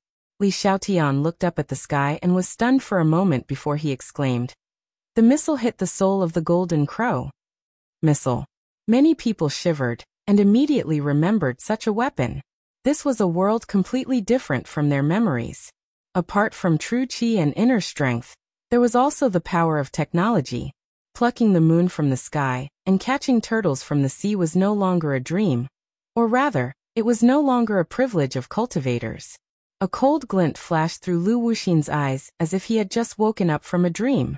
He said through gritted teeth, "It must be his order." There was no doubt about this. Apart from the chief, who else could be so concerned about cultivators and able to mobilize missiles? Bang! Another loud sound rang out, but this time, it didn't come from the sky but from the foot of the mountain. The venerable of 4 symbols fell off the cliff and landed heavily on the mountain slope, creating a huge crater and causing a huge avalanche. The rumbling sound was like rolling thunder from the sky. Li Xiaotian and the Empyrean fairy were shocked. They rushed to the edge of the cliff and saw the venerable of 4 symbols' huge body lying in the snow. Suddenly, the venerable of 4 symbols disappeared. The 2 of them sighed in relief. This meant that the venerable of 4 symbols had been sucked into Tang Zheng's Sumeru heaven, and that Tang Zheng was fine. As expected, a sword gleam blossomed from the snow as Tang Zheng flew up on his sword. Li Xiaotian and the Empyrean fairy looked at each other and saw the relief in each other's eyes. Tang Zheng flew to the peak of the snowy mountain and looked at the scene in the sky in surprise. What's going on? He didn't see the scene in the sky when he was inside the venerable of 4 symbols' body, so he didn't know the reason. The missile hit the soul of the golden crow, Li Xiaotian quickly explained. Tang Zheng was so shocked that his jaw almost dropped to the ground. Wasn't the chief with Lu Wuxin? Why would he order a missile to attack the soul of the golden crow? He shook his head in confusion, thinking that their relationship as allies wasn't as strong as he thought. No matter what the relationship between the two parties was, or what the chief's motive was, this was undoubtedly something he was happy to see. He subconsciously turned his head to look at Lu Wuxin. Her expression was extremely ugly. Actually, when he thought about it, it made sense. After being stabbed in the back, no one would feel good about it. Lu Wuxin gritted his teeth and secretly made up his mind. After this matter, he would definitely return to the capital and settle the score with the chief. The soul of the Golden Crow was completely struck, and the heat dissipated. Everyone felt a chill run down their spines, as if they had been doused with a bucket of ice water during the dog days of June. However, Emosie's entire body was burning with an evil fire that could explode at any moment. He hatefully asked, "Who did all of this?" "I know who it is," Lu Wuxin replied. "It can't be anyone else other than the chief." "Who is the leader?" Emosie asked. "I'll take you to him," Lu Wuxin said. Tang Zheng looked at this group of people with a mocking expression and said, "What else can you do?" Emosie snorted angrily and looked at Tang Zheng with a burning gaze. "Do you think we're helpless just because of this?" Tang Zheng was just about to ask the other what else they could do when the inner demons beat him to it. "Young man, don't be happy too early. Although the soul of the Golden Crow has been struck, it hasn't completely disappeared. If there's a way to gather them together, we can still resurrect the Yellow Emperor." Tang Zheng felt as if he had been hit in the head. He looked at the rain of fire falling from the sky in shock and asked, "Could it be that the soul of the Golden Crow is among those scattered flames?" "Smart." Tang Zheng looked at the rain of fire that filled the sky, falling in all directions. There were countless places, and if he wanted to gather all of them back together, it would be an extremely difficult project. Nothing in this world is difficult for those who set their mind to it. If the Yellow Emperor's subordinates didn't even have this bit of willpower and means, how could they have defeated Qiyu back then? The inner demons mercilessly poured a bucket of cold water on him. Tang Zheng felt dejected.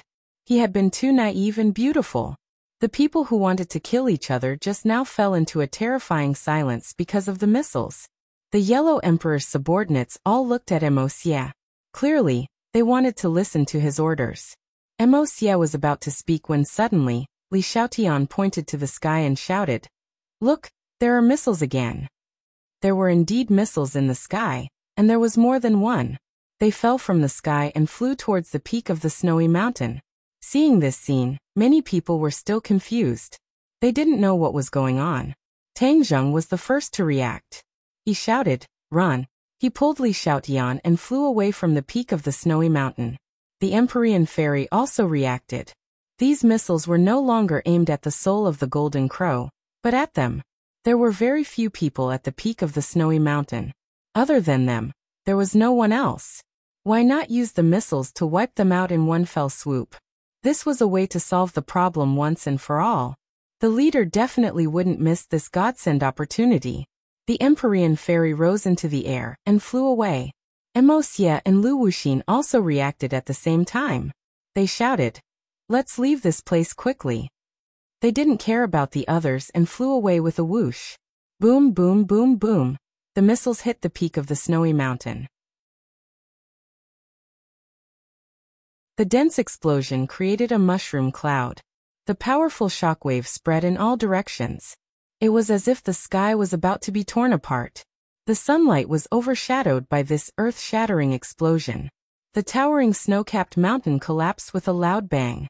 Rocks and snow flew in all directions, mixing with the shockwave and spreading in all directions.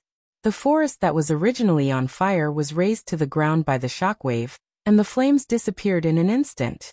In the sky far away, a few people stood in the air and stared at this scene. Many people were so scared that they broke out in cold sweat. This was the first time they felt fear after being reincarnated. It turned out that they weren't as strong and invincible as they thought. Everyone looked around and glanced at each other in dismay. Many familiar faces had disappeared. Those people didn't manage to escape in time. They were hit by the missiles and buried in the snowy mountain. Who would have thought that they would die like this after being reincarnated? Dying before achieving victory was probably just like this. They've gone just like that. Someone said in disbelief. The Ganjiang sword at Emosia's feet emitted a blood-red glow and surged with killing intent. He said in a low voice, "Don't worry, I'll avenge you." Lu Wuxin's expression was as cold as ice. He said through gritted teeth, "Leader, just you wait. No matter where you hide, I'll find you even if I have to dig 3 feet into the ground." Emosia looked around and asked, "Where are those people? How come they're gone?" Lu Wuxin was astonished. He didn't see any trace of Tang Zheng's group. They must have taken the opportunity to escape. With their speed, they can't be buried on the snowy mountain. What about Nightmare's disciple? Only then did Lu Wuxin remember that Yi Meiyu had been knocked off the cliff by the Four Symbols Venerable. Even if she didn't die, she would have been affected by the explosion and crushed to death on the cliff. Senior. Senior. Suddenly a voice came from the side. It was actually Yi Meiyu. She was in a sorry state, as if she had crawled out of a garbage dump. Her entire body was covered in mud and blood. "You're not dead." Lu Wuxin was overjoyed and immediately landed. The others also landed one after another. Looking at the pale Yi Meiyu, they understood that she had escaped death and couldn't help but feel lucky for her. Yi Meiyu had indeed escaped death. After taking that attack from the Four Symbols Venerable, she had almost lost half of her life. After she fell off the cliff, she immediately dragged her injuries and fled. She didn't dare to go to the top of the snowy mountain again, afraid that she would lose half of her life again. Fortunately, she had escaped early, so when the missile hit the snowy mountain, she had already escaped the range of the attack. However, the powerful shockwave still caused her to suffer greatly, and she almost lost her remaining half of her life. Yi Meiyu wanted to cry, but no tears came out. She felt that the sky was about to collapse, especially when she turned around to look at the remaining half of the snowy mountain. Her soul was almost scared out of her body, as she thought that Lu Wuxin and the others had all died inside. When she raised her head to look at the sky, she was pleasantly surprised to find some figures. Only then did she understand that they were not dead. "Where's Tang Zheng? Are they dead?" Yi Meiyu realized that there was no sign of Tang Zheng and the others in the crowd, and hurriedly asked, "They escaped." "Escaped? How could he escape?" Yi Meiyu muttered to herself in frustration. She understood that this time, she had truly angered Tang Zheng. The next time she faced him, he would definitely use his killing move, and she might not be so lucky this time. "Don't worry, you are Nightmare's disciple. With us here, we definitely won't let Tang Zheng hurt you." Lu Wuxin patted her shoulder and comforted her. Yi Meiyu felt uneasy and nodded her head resentfully. "Emosia, we've lost our soldiers and generals, and we've failed on the verge of success. What should we do now?" Lu Wuxin asked Emosia. Back then, she and Emosia were both generals under the Yellow Emperor, but Emosia was more highly regarded by the Yellow Emperor. Unknowingly, Emosia's status was higher. Emosia looked at the messy ground and said, "Gathering the soul of the Golden Crow bit by bit is the most important thing. As for the chief, when I settle this matter, I will naturally find him to settle the score." Tang Zheng and the other two hid in a hidden place, and looked at this group of people from afar. They couldn't help but feel a little disappointed. The missiles had destroyed a portion of them, but the rest of them were still not to be underestimated. "What should we do?" Empyrean Fairy did not act rashly, and instead asked Tang Zheng. Tang Zheng really wanted to rush out and fight another 300 rounds to determine the victor, but he knew that this kind of impulsive action would not have any effect. The strength of this group of people could not be underestimated. Even if he summoned the Azura, he might not be able to wipe them all out. Although they could still gather the soul of the Golden Crow, the inner demons said that it was not something that could be done in a short period of time. This made Tang Zheng feel a lot more at ease. In addition, with the return of the Demon Clan, Qiyu would definitely be reborn. These people and the Demon Clan were old enemies, so why not leave them behind to keep the Demon Clan in check? With this thought in mind, he made a decision. "Let's go first." At the same time in the capital, the bureau chief saw the image sent back by the satellite and sat paralyzed on the chair. The attack that he had prepared for was actually unable to wipe out this group of people.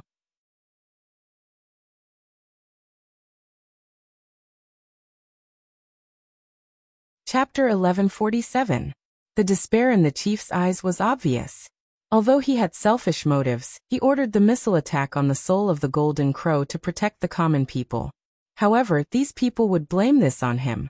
No matter what, he would not be able to clear his name. The dangers and difficulties he would face would be unimaginable. What should I do? What should I do? He stood up and paced around anxiously, like an ant on a hot pan. Suddenly, a thought flashed through his mind as he remembered the High Lord Ji Wuxiang. He swore to borrow 100,000 soldiers from me to train the celestial chess. I wonder how effective it is. These people are targeting me. He's the only one who can save me. At this point, he could no longer remain calm, and immediately rushed to a secret military base. A few days later, Tang Zheng and the rest returned to the capital. In the streets and alleys, they could clearly feel that the atmosphere had changed. The passers-by looked up at the sky from time to time, as if they were afraid that an extra sun would suddenly appear. The scene from that day was still deeply imprinted in their minds. The feeling of doomsday was so real that many people felt a deep sense of fear. Although the government later refuted the rumors, many experts used all kinds of complicated and profound astronomical knowledge to explain that this was just a rare astronomical phenomenon. However, the general public was not so easily fooled. They snorted and did not believe it at all. A rumor quietly appeared and caused a stir. Many people associated it with the legend of Ho-I shooting down the sun. Could this be the scene in the legend? If so, wouldn't this world be even more dangerous? These speculations did not have enough evidence, but they were very popular and many people believed it.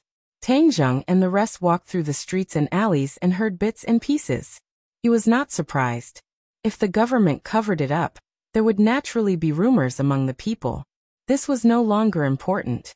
When he returned to the capital, Mu Hongyan had also returned. The matter of the pharmaceutical factory had come to an end. The new medicine had finally been released. Mu Hongyan naturally handled these matters, so Tang Zheng did not need to worry. As for the effect of the medicine and the market, Tang Zheng was not worried at all. These medicines could not only cure many diseases, but also strengthen the body. After the Huaxia people took this medicine, their bodies would definitely become stronger. Many Western powers used to scornfully call Huaxia the sick man of East Asia. Now, Huaxia had gone through several generations of arduous struggles, and its national strength was strong, but its body was still incomparable to most Westerners. With this new medicine, Huaxia's body would also rise and become stronger. No one would dare to put the shameful name of the sick man of East Asia on the heads of Huaxia. Tang Zheng's attention did not linger on the new medicine for long, because another piece of news from the elders of the sorcerer tribe attracted everyone's attention. The energy in the crystals on the island was almost depleted. In other words, the crystals were about to disappear, and the scarlet lunar beast was about to come out. The disciples of the sorcerer tribe absorbed the energy of the crystal day and night. Not only did their cultivation increase, more importantly, they could release the red lunar beast to solve the question they had in the past. Tang Zheng could not wait to activate the teleportation array. This time, he was not the only one who wanted to witness the scene of the scarlet lunar beast breaking free. Little Yu was the most excited. It could not stop crying and jumping up and down. Its intelligence was gradually increasing, and it was also curious about its own origin.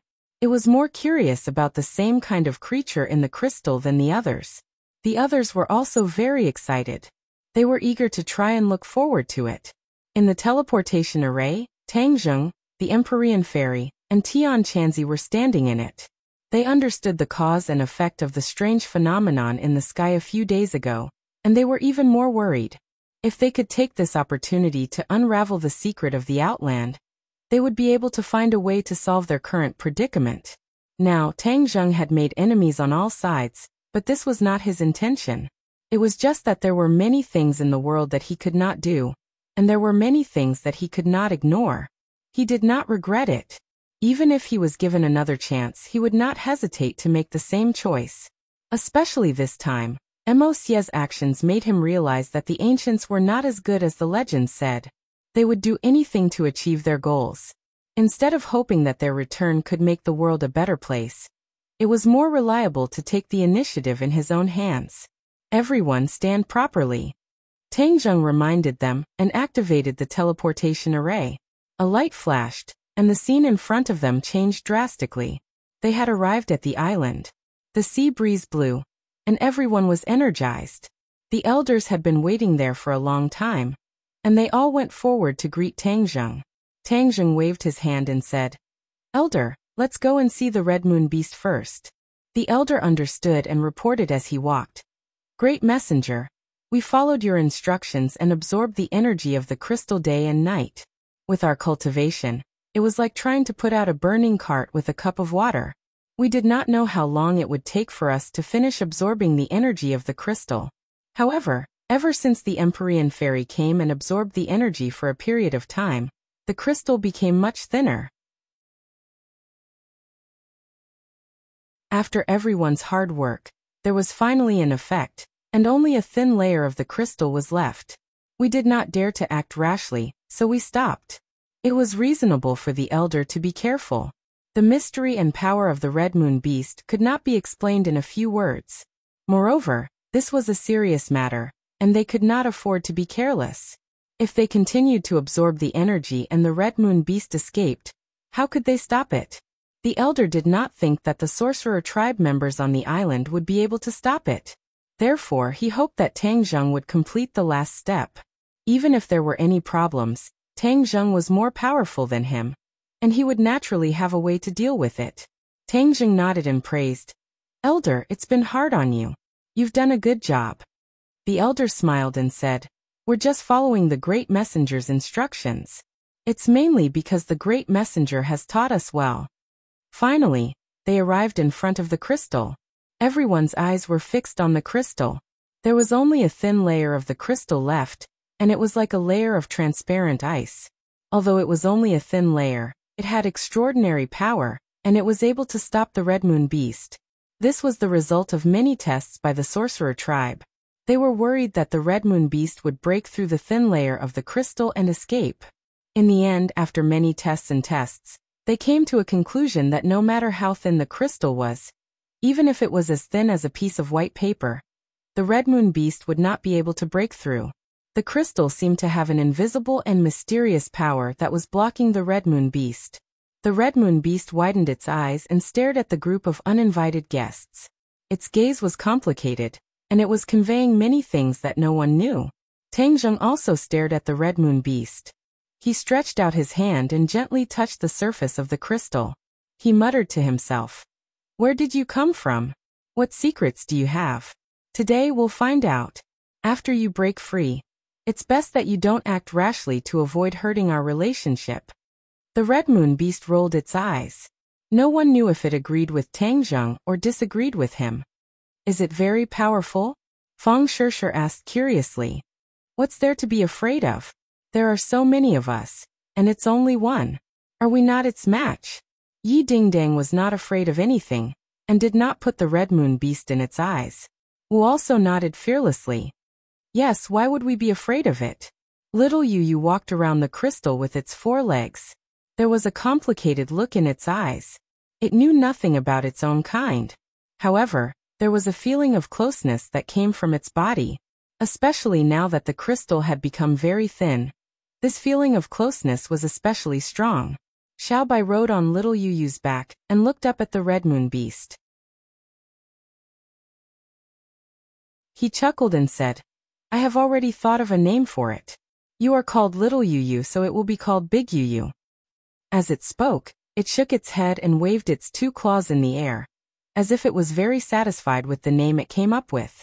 Little Yu rolled its eyes speechlessly. It was unable to refute. The Red Moon Beast looked at Xiaobai deeply and did not have any reaction. "Master, hurry up and let it out. I can't wait to play with it.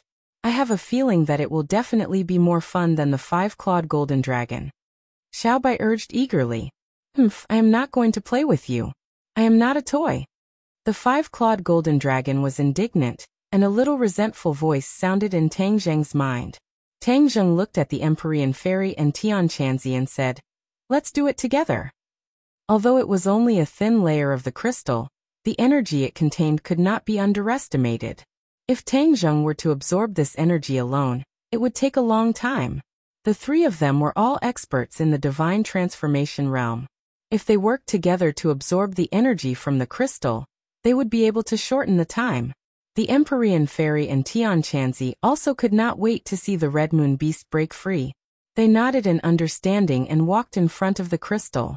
The three of them pressed their hands on the crystal at the same time, and exchanged glances.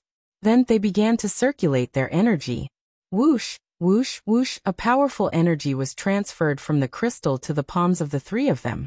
It stirred up the air around them, and caused the sound of wind to blow. The others opened their eyes wide and stared at this scene. Their eyes were filled with splendor. The three of them were very powerful. Therefore, when they started to circulate their energy to absorb the energy from the crystal started to become thinner and thinner at an extremely fast speed. It was as if the others had been immobilized. Their bodies stiffened at the same time. Their eyes were filled with anticipation. The Red Moon Beast's eyes lit up little by little. Its bright eyes gradually turned blood red. They were like two blood moons hanging high in the sky. They were filled with a mysterious aura. The eyes of Tang Zheng and the other two also lit up. They could feel an enormous aura from the crystal stone. This aura was filled with ruthlessness, arrogance, and barbarism, causing one's emotions to fluctuate and become agitated. Whoosh! The crystal disappeared from where the Red Moon Beast was standing. Bang! Its four limbs landed heavily on the ground, making a uniform sound. After a while, the crystal on its body disappeared as well. Its muscles and bones emitted a crackling sound like thunder. Then the crystal on its head disappeared as well. The crystal on the surface of its body disappeared completely.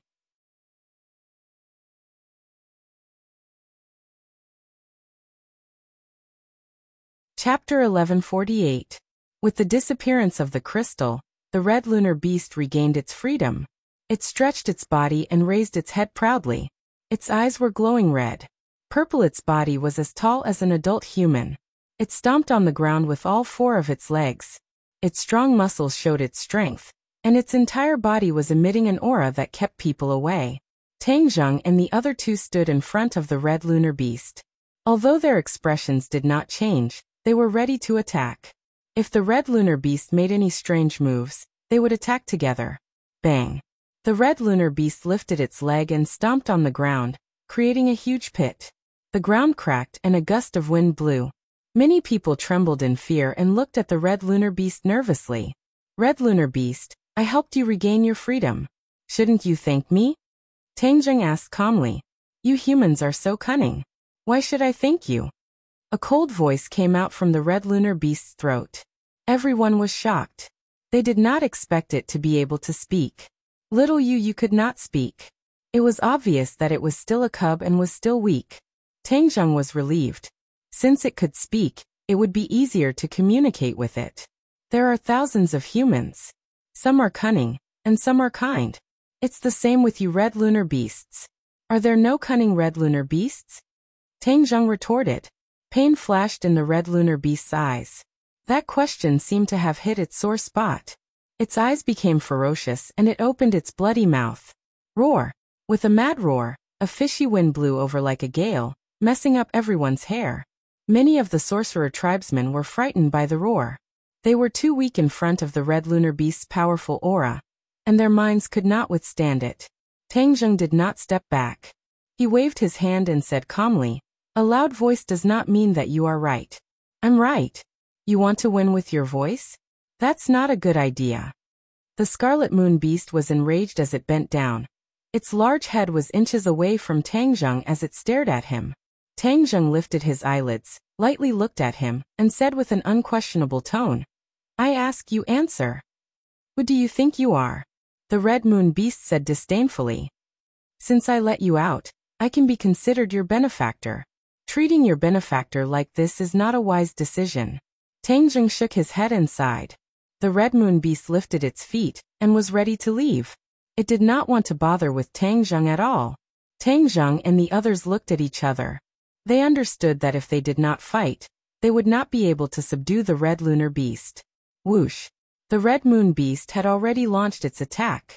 Its sharp claws were aimed at Tang Zheng, as if it was going to turn him into a meat patty. Tang Zheng raised his eyebrows and raised his arm high. Bang! With a loud bang, the fist and the claw collided. Both sides took half a step back at the same time, staring at each other fiercely. The Scarlet Lunar Beast was shocked by Tang Zheng's strength. Tang Zheng was also shocked by the Scarlet Lunar Beast's cultivation. That punch had delivered a lot of information. Tang Zheng's eyes flashed. Since the battle had already started, there was no reason to stop. As a result, Tang Zheng's leg flew up and fiercely whipped the Scarlet Moon Beast's head. Bang! The Scarlet Lunar Beast was lying on the ground. The huge impact caused the ground to shake a few times. However, its reaction was also very fast. With a roar, it jumped up and pounced towards Tang Zheng. Swish! Sword light flashed.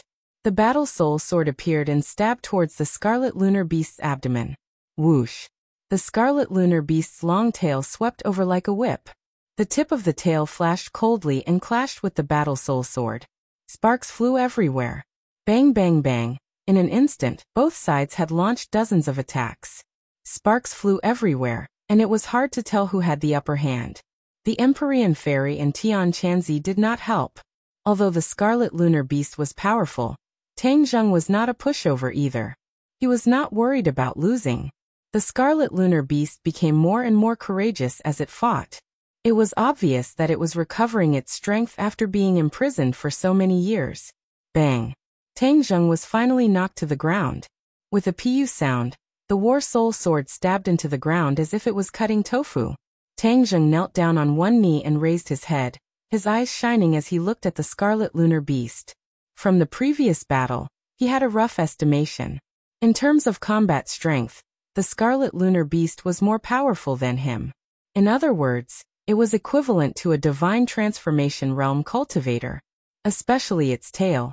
It was not inferior to a divine weapon, and was more agile than a divine weapon. Because it was a part of its body, its attacks were more powerful. Tang Zheng was not afraid. Instead, he was pleasantly surprised. Since the Scarlet Lunar Beast was so powerful, it meant that little you would be as powerful in the future. The Scarlet Lunar Beast did not stop. Instead, it rushed towards Tang Zheng like a madman.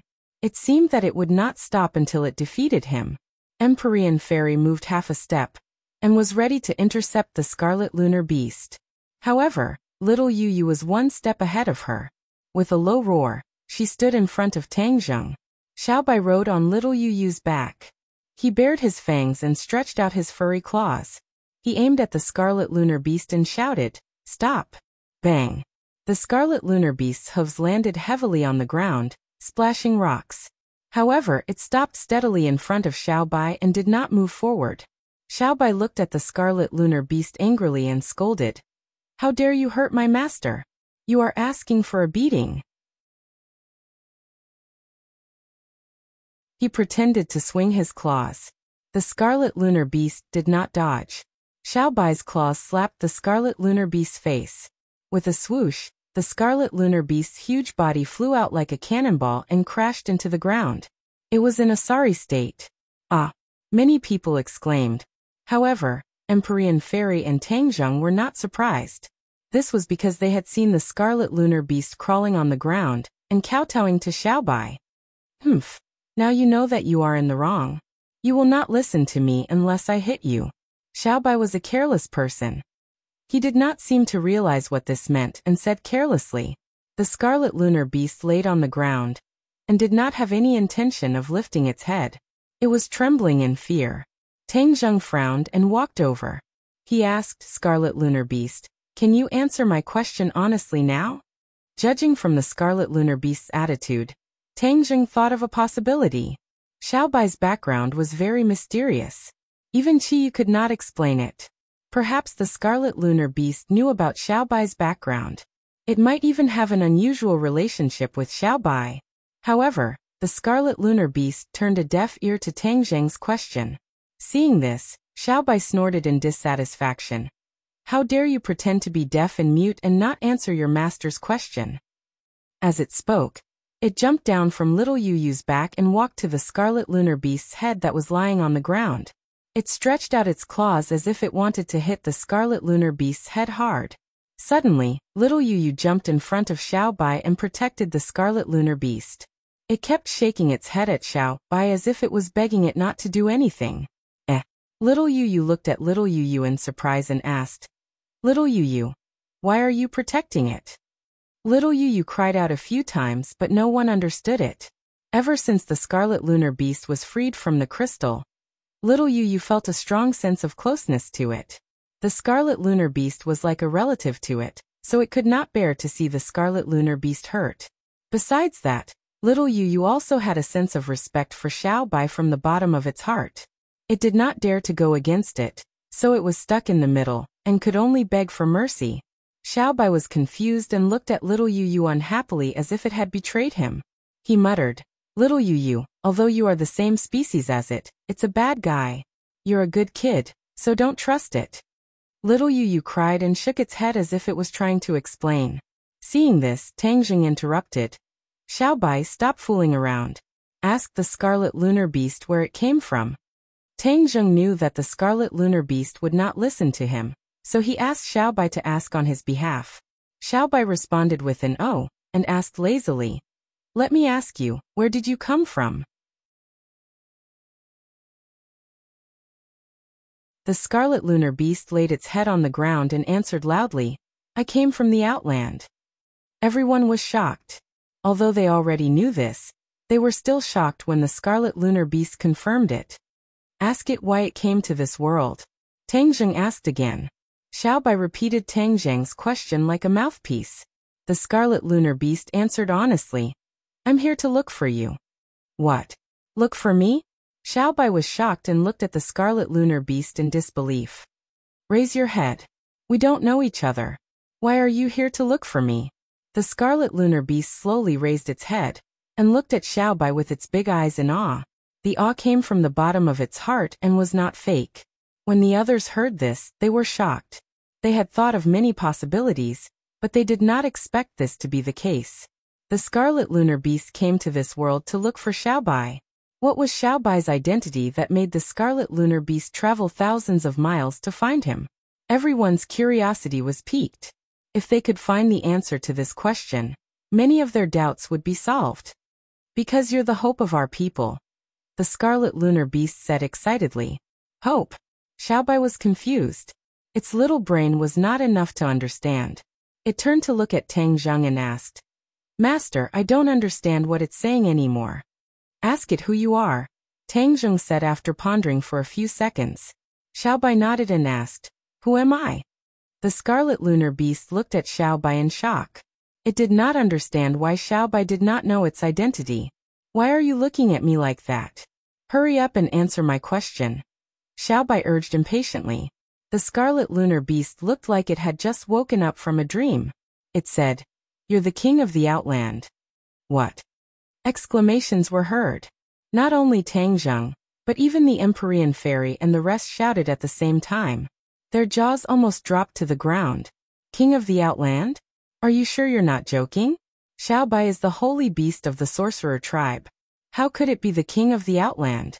The difference between the two of them is too big."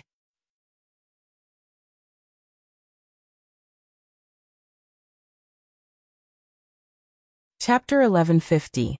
Seeing that the Scarlet Moon Beast had calmed down, everyone was impressed by Xiao Bai's power. "Don't mess around anymore. Otherwise, I'll really get angry." Lil White pouted and said faintly. The Scarlet Moon Beast's bloodshot eyes gradually brightened, but it was still staring at the crystal. It said unwillingly, "Your Majesty, she must have killed my wife and taken her inner core." Xiao Bai tilted his head and looked at the crystal. "Then she's really a bad person." "Of course. She's one of the traitors. She's unforgivable. Even if I cut her into pieces, it won't be enough to appease my hatred," the Scarlet Moon Beast said while gritting its teeth. Xiao Bai turned to look at Tang Jing, not knowing what to do. Tang Jing said thoughtfully, "You said that she killed your wife. Did your wife come to this world too? How did you guys come to this world?" "Many years ago, my pregnant wife and I hid from place to place in the realm beyond heaven, in order to avoid being hunted down by these traitors. In the end, we accidentally came across a space door that only appears once in 10,000 years. My wife and I went through the space door and came to this world. Back then, the Queen went through the space door and left outer heaven.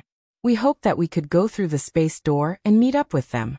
The Scarlet Moon Beast's eyes shone with a complicated light. It seemed that it was talking to itself, and it could not help but feel regretful. I regret it so much. When we went through the space door, we encountered the space-time turbulence. In the end, we were separated. Moreover, I was injured in the space door, and my cultivation was greatly reduced. At the last moment, I sealed myself and came to this world. Tang Zheng was shocked as this was a new piece of information. So there was actually a space-time gate between the two worlds. And from what the Scarlet Moon Beast said, this space-time gate was naturally formed and not man-made. Ever since I came to this world, I was captured by a group of people to be studied. My cultivation was not restored, and I couldn't break through the shackles of the crystal. I was at their mercy. The Scarlet Moon Beast said with hatred. In fact, it was not hard to imagine. Since the Scarlet Moon Beast was able to escape the pursuit of his enemies, it meant that he was not an ordinary person. In the end, he had become the meat on the chopping board for the Swedes to study. This was not a happy thing. Of course, another point also caught Tang Zheng's attention. You said that you were injured and your cultivation base dropped sharply, and then you couldn't break through the shackles of the crystal. What's going on? Tang Zheng asked curiously. The Scarlet Lunar Beast said proudly, "This is the natural protective measure of us Scarlet Lunar Beasts. If we are injured and our power is weakened, this crystal stone seal will protect us. Even if we want to come out, we won't be able to do it. This is a force protective measure. Only when we are strong enough will we be able to unlock the seal of the crystal stone on our own, so that our lives won't be in danger." That night, there was an exception, and that was people like you. The Red Lunar Beast looked around, and the group of people stared at it without blinking. What it meant was that it was like Tang Zheng was using the human wave tactic to absorb the energy of the crystal stone bit by bit. Then, even if it did not want to come out, it would not be able to. Tang Zheng smiled awkwardly. "We were forced to do this because we wanted to know more about you and the outer world. Since Xianyin didn't want to cooperate with us, we had no choice but to do this." The Scarlet Lunar Beast snorted and said, "If it wasn't for the fact that Her Majesty was with you, I definitely wouldn't have let you go." Tang Zheng smiled and did not point out the loophole in its words. With the Empyrean Fairy and Tian Chanzi around, even if it really fought back, it might not be able to win. However, it said that it was injured and its cultivation base had not fully recovered. Once it regained its sight, it was unknown how strong its combat power would be. "You said that you came to this world through the space door. What exactly is the space door?" Tang Zheng asked again. This was an important question, and he had to ask. The Scarlet Lunar Beast looked at everyone proudly, as if it was a university student looking at a group of elementary school students. It said jokingly, "You guys don't even know about the space door? You guys are too weak." Tang Zheng did not feel ashamed. Even Qi Yu and the inner demons had never mentioned the space door. Therefore, it was not shameful that he did not know about it. "Then can you talk about the space door?" As the name suggests, the space door is a door that connects different spaces. The space door can be considered to be created, but it must be very powerful. However, it can also be formed naturally. However, this is something that can only be found by chance. It is rare to see it even in 10,000 years. Also, the space door does not only connect two worlds, it connects many worlds. There is a space-time turbulence in it. Once you encounter the turbulence, you can be lost in the space door forever until you die. The Scarlet Lunar Beast talked endlessly. It still had a lingering fear when it talked about the space-time turbulence. Previously, it was attacked by the space-time turbulence in the space door, and was severely injured. If it had not sealed itself at the last moment, it would not have been able to escape death. Tang Zheng and the others looked at each other and nodded secretly. This was a very knowledgeable lesson that helped them understand many unknown areas. It was obvious that the residents of the outer sky knew more about the mysteries of space than the humans of this world.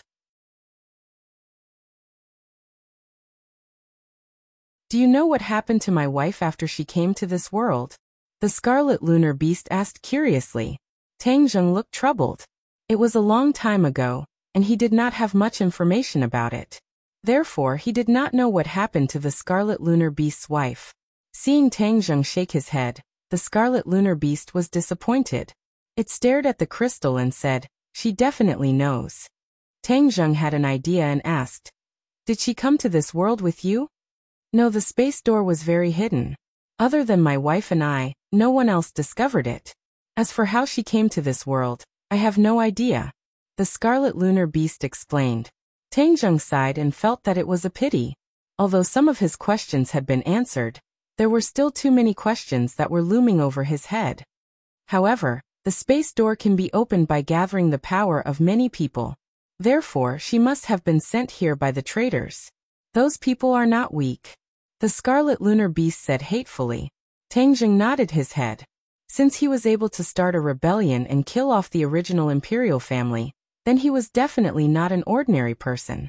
Since the natives of the outer sky were so powerful, the cultivators who were expelled must not have had it easy. They must have been attacked by the natives. Otherwise, the demon race would not have spent so much effort to return. When he thought of the demon race, Tang Zheng could not help but think of the Mountain River blood sacrifice array. The demon race also came back from the space door from the outer sky. This meant that the space door could be opened smoothly. The demon race actually created such a powerful array. Although it was bloody and cruel, it was not simple. The person who created this array and planned ahead was definitely a real hero. However, there was no information about this person in the records.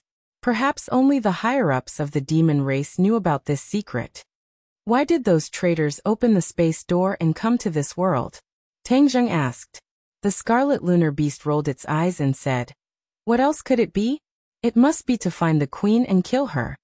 Tang Zheng did not comment. He felt that things were not as simple as the Scarlet Lunar Beast thought. If Xian Yin was only here to kill the queen, why did she bewitch New Era to expel the cultivators? This was too puzzling.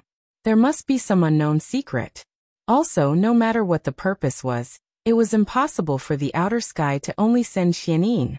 Where were the others? Why was Xian Yin the only one left? Tang Zheng felt like his head was about to explode. He felt that the questions were piling up like a mountain. Although he was smart and resourceful, there was no way he could figure it out. He subconsciously turned his head to look at the crystal. Only Xian Yin could answer all these questions.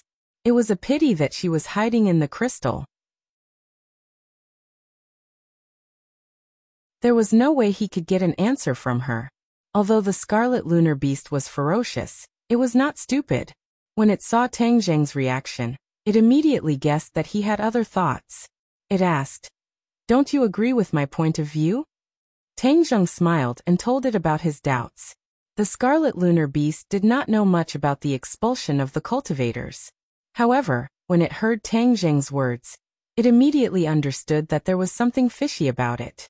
The Empyrean Fairy and the others had the same idea as Tang Zheng. She said, "Since Xian Yin wants to be a coward, then we should do the same. Let's absorb all the energy in Xian Yin's crystal. Then, she will have nowhere to hide." This was a big project. It took a lot of time to absorb the Scarlet Lunar Beast's crystal. If they were to absorb Xian Yin's crystal, there was another risk. Xian Yin could come out by herself. Then they would need the Empyrean Fairy in front of them when they were absorbing the energy in the crystal. Also, Tang Zheng had been absorbing the energy in Xian Yin's crystal from Sumeru World. However, the effect was not obvious because the energy in the crystal was too much. How stupid. Why do we need to go through so much trouble? The Scarlet Lunar Beast said contemptuously. Suddenly, it attracted everyone's attention. Tang Zheng looked at it curiously and asked, "Is there another way?" The Scarlet Lunar Beast raised its head proudly and said, "Of course there is a way." "Then tell us." "Why should I tell you?" the Scarlet Lunar Beast asked. Tang Zheng was speechless. He rolled his eyes and gave Xiaobai a look. "Since you don't want to cooperate, then let Xiaobai do it." Xiaobai was helpless. He glared at the Scarlet Lunar Beast and said, "Why do you have so many problems? My master asked you to tell us, so hurry up and tell us. You are so annoying." Looking at Xiaobai's impatient face, The scarlet lunar beast was so scared that it trembled and said, "Yes, your majesty."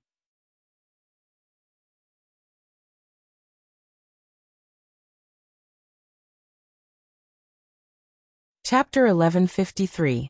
Xianyin tried her best to resist, but in the end, she had no choice but to surrender. Everyone, please search. Novel. Tang Zheng glanced at the moon beast, and it had no choice but to withdraw its attack. The red moon beast stomped its feet and glared at Xianyin. Xianyin glanced at it proudly, then stared at Di Zheng and said, "I can answer your question, but I have a condition." Tang Zheng sneered. "Do you think you have the right to ask for a condition?" Xianyin said resolutely, "If you don't agree, even if I die, you won't get an answer from me." Tang Zheng's scorching voice caused Xianyin to stare at him without fear, as if she was a heroic martyr. Suddenly, "Ha ha." Tang Zheng laughed out loud, his face full of ridicule as he mocked. "Xianyin, don't you think it's meaningless for you to say such harsh words to me? Although I don't know you well, one thing is for sure. You are a person who is afraid of death. How can a person who is afraid of death have the determination and courage to threaten others with death?" The corner of Xianyin's mouth twitched. It seemed that he had hit the nail on the head. This was not nonsense from Tang Zheng. It was based on facts. Xianyin sealed herself in order to survive. She would rather surrender than die in the hands of the red moon beast. All these facts proved that she was a person who cherished her life. Therefore, it was a joke for her to threaten him with death. Tang Zheng saw through it easily. Xianyin did not expect her lie to be seen through so quickly. She looked unnatural, and did not know what to do. "So you better cooperate with me. Otherwise, I can't guarantee that I won't kill you," Tang Zheng said fiercely. Xianyin's eyes flickered. "You really want to kill me?" Tang Zheng sneered and did not answer. However, his meaning was obvious. Xianyin hesitated for a long time. She did not see any sign of retreat in Tang Zheng's eyes. She knew that he was telling the truth. In fact, Tang Zheng did not have the slightest bit of pity for her. Back then, she had bewitched Nuera and expelled all the cultivators. How could such a despicable method win his sympathy? Xianyin was helpless and resentfully said, "Fine, ask away. I just hope that you won't kill me on account of me telling you everything I know." "Then it depends on your attitude." Tang Zheng did not make any promises. Indeed, there was no need for him to make a promise to Xianyin. Seeing this, Red Moon said, "Don't be fooled by her. She is not a good person." "I know, but we did need her to solve many mysteries for us back then," Tang Zheng replied. He knew very well what kind of person Xianyin was. How could he be so easily fooled by her? Xianyin glared at the Earth Moon beast, unable to hide the hostility in her eyes, but it was of no use. "Let me ask you, why did you come to this world? What is your purpose?" Tang Zheng was the first to ask this question. Xianyin said without hesitation, "Of course, my purpose in coming to this world is not simple. I have a great mission on my shoulders." "What mission?" Everyone's spirits shook as they stared at her. Everyone realized that this must be related to some secret of the heavens beyond heaven. Xianyin looked around and said, "The heavens beyond heaven is on the verge of collapse for some reason. A large amount of fresh energy is needed to maintain the stability of the heavens beyond heaven. However, His Majesty does not intend to sacrifice his own people, so he thought of using outsiders to do this." "Outsiders? Could it be that you have set your sights on this world?" Tang Zheng asked with a frown. Xianyin nodded and said matter-of-factly, "We have known about this world for a long time. This is the world closest to us. Of course, we would set our sights on this world." Everyone looked at each other. Their world was being targeted. It was as if they were being targeted. It was a very unpleasant feeling. Xianyin seemed to have realized this and quickly tried to salvage the situation. "This is His Majesty's idea, not mine." "What His Majesty? That traitor is a traitor. What right does he have to be called His Majesty?" The scarlet lunar beast seemed to have been provoked by the word His Majesty, and complained indignantly. Xianyin smiled bitterly and did not say anything. Tang Zheng waved his hand and signaled the scarlet lunar beast to stop talking about this. Xianyin was very clear about the grudge between the scarlet lunar beast and His Majesty. She avoided the topic and said, His Majesty is doing all of this to maintain the heavens beyond heaven. He is doing this for the sake of everyone's lives. Why is the heavens beyond heaven on the verge of collapse? Empyrean Fairy asked. She caught the key point in Xianyin's words. Xianyin hesitated for a moment and said honestly, the heavens beyond heaven is a big world. However, during the war back then, the foundation of the heavens beyond heaven was shaken. As time passed, the foundation became more and more unstable. In order to stabilize the foundation, he had to make sacrifices. Sacrifice means invading other worlds? Tian Chanzi asked angrily. He was a cultivator and had a close relationship with many of those people back then. Naturally, he was very angry. Xianyin was silent. She did not know what to say. Tang Zheng was relatively calm. He analyzed the meaning of Xianyin's words and asked, You said that you need to inject new energy into the heavens beyond heaven. How are you going to inject new energy into the heavens beyond heaven? Although he asked this question, he already had a certain idea in his heart. He was just asking for confirmation. Although I did not go back, I can imagine that they were captured and sucked dry of their energy before injecting it into the foundation of the heavens beyond heaven. Xianyin said calmly. Tang Zheng had already guessed this before. Now that his guess was confirmed, he was furious. To a cultivator, energy is equivalent to life. If one's energy is no longer there, then they will suffer a fate worse than death. To think that the heavens beyond heaven treats cultivators like this. It is really cruel. Xianyin's eyelids twitched as she felt Tang Zheng's anger. She said embarrassedly, This is His Majesty's decision. It has nothing to do with me. Humph, you are also an accomplice. How can it have nothing to do with you? Tian Chanzi asked with an unfriendly expression. Xianyin hesitated. She saw that everyone was glaring at her, as if they wanted to pin all the blame on her. Her heart was in a mess. In the end, she said, This really has nothing to do with me. I wasn't the only one who came to this world that time. It was a small team, and there were quite a few powerful people among them. However, after entering the spatial door, we encountered a space-time turbulence. In the end, I was the only one who came to this world. After a pause, Xianyin said desolately, As for the whereabouts of the others, I have no way of knowing. Therefore, I had no choice but to do this. I also have family and friends in the heavens beyond heaven. For them, I had to do this. Everyone was shocked. They did not expect that there was such a secret. They looked at each other in disbelief. You came to this world more than one person? Yes. Tang Zheng was overwhelmed with shock. If other people also came to this world, then the changes would be even greater than now. It must be known that even Xianyin could expel the cultivators, then wouldn't other people come and rule this world? Tang Zheng could not help but feel a little relieved. Fortunately, those people had encountered a space-time turbulence. Otherwise, this world would have been turned upside down. What is your rank in the team? How is your cultivation compared to the others? The Empyrean Fairy asked directly. This question made Xianyin stiffen. It was as if someone had caught her tail. She was embarrassed and did not know what to do. Xianyin hemmed and hawed. She wanted to say something but stopped. However, when she saw the Empyrean Fairy's expression become more and more impatient, she immediately said, I am not very powerful in the team. What? You are not very powerful? Everyone was shocked. Xianyin's cultivation was very strong compared to them. However, she was not very powerful in the team. Didn't that mean that the others were very powerful? Everyone was worried and could not help but feel a little pessimistic. Since you are not very powerful, how did you do all this? Driving away the cultivators? I met New Era. He was a genius. I hid by his side, gave him advice, searched for her profound martial arts, and spent many years to gain his trust. Then how did your cultivation become so powerful? Xianyin's expression stiffened. She subconsciously looked at the moon beast, and her expression became very unnatural. Tang Zheng's heart moved. Is it because you ate the red moon beast's Niden? Xianyin's expression became more and more unnatural. It was as if a scar had been opened. She could not help but lower her head. Everyone understood tacitly, and immediately guessed the truth.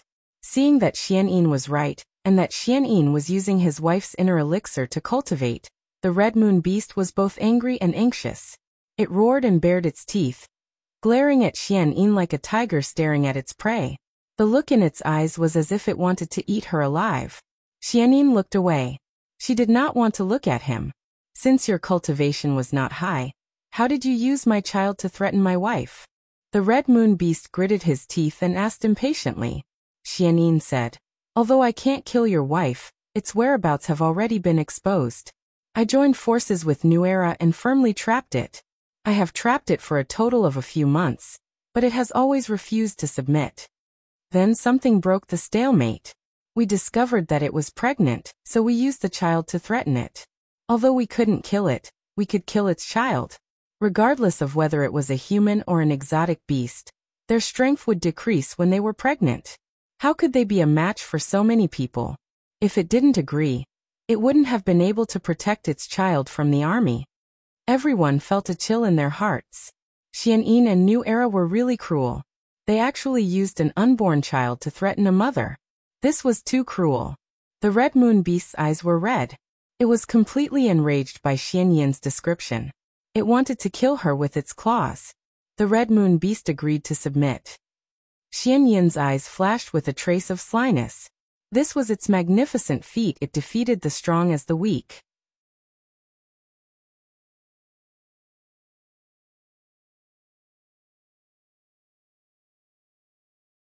Chapter 1154. The Scarlet Lunar Beast almost went crazy and wanted to tear Xianyin apart. Tang Zheng and the others also felt a chill in their hearts. Xianyin actually used an unborn child to threaten the Scarlet Lunar Beast. After it submitted to you, what did you ask it to do? Xianyin replied, the Scarlet Lunar Beast's strength is extraordinary. After it submitted to me, I found out from many sources that there was a dragon in the southern sea. So I bewitched the emperor and started a dragon hunt. That's not right. Tang Zheng quickly shook his head as he found the key point. What's wrong? The others looked at him blankly. For a moment, they did not realize that there was something wrong. Tang Zheng looked at Xianyin with a burning gaze. Xianyin also looked at him with a trace of a smile. Her heart was filled with astonishment as she had already guessed what Tang Zheng was thinking.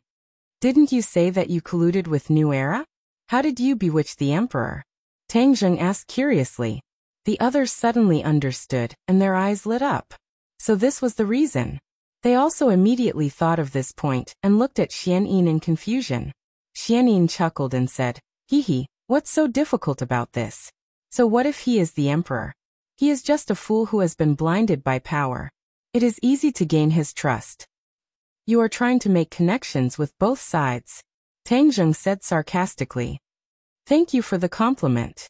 Xianyin said shamelessly. You used the 5-clawed golden dragon as bait, and bewitched the emperor.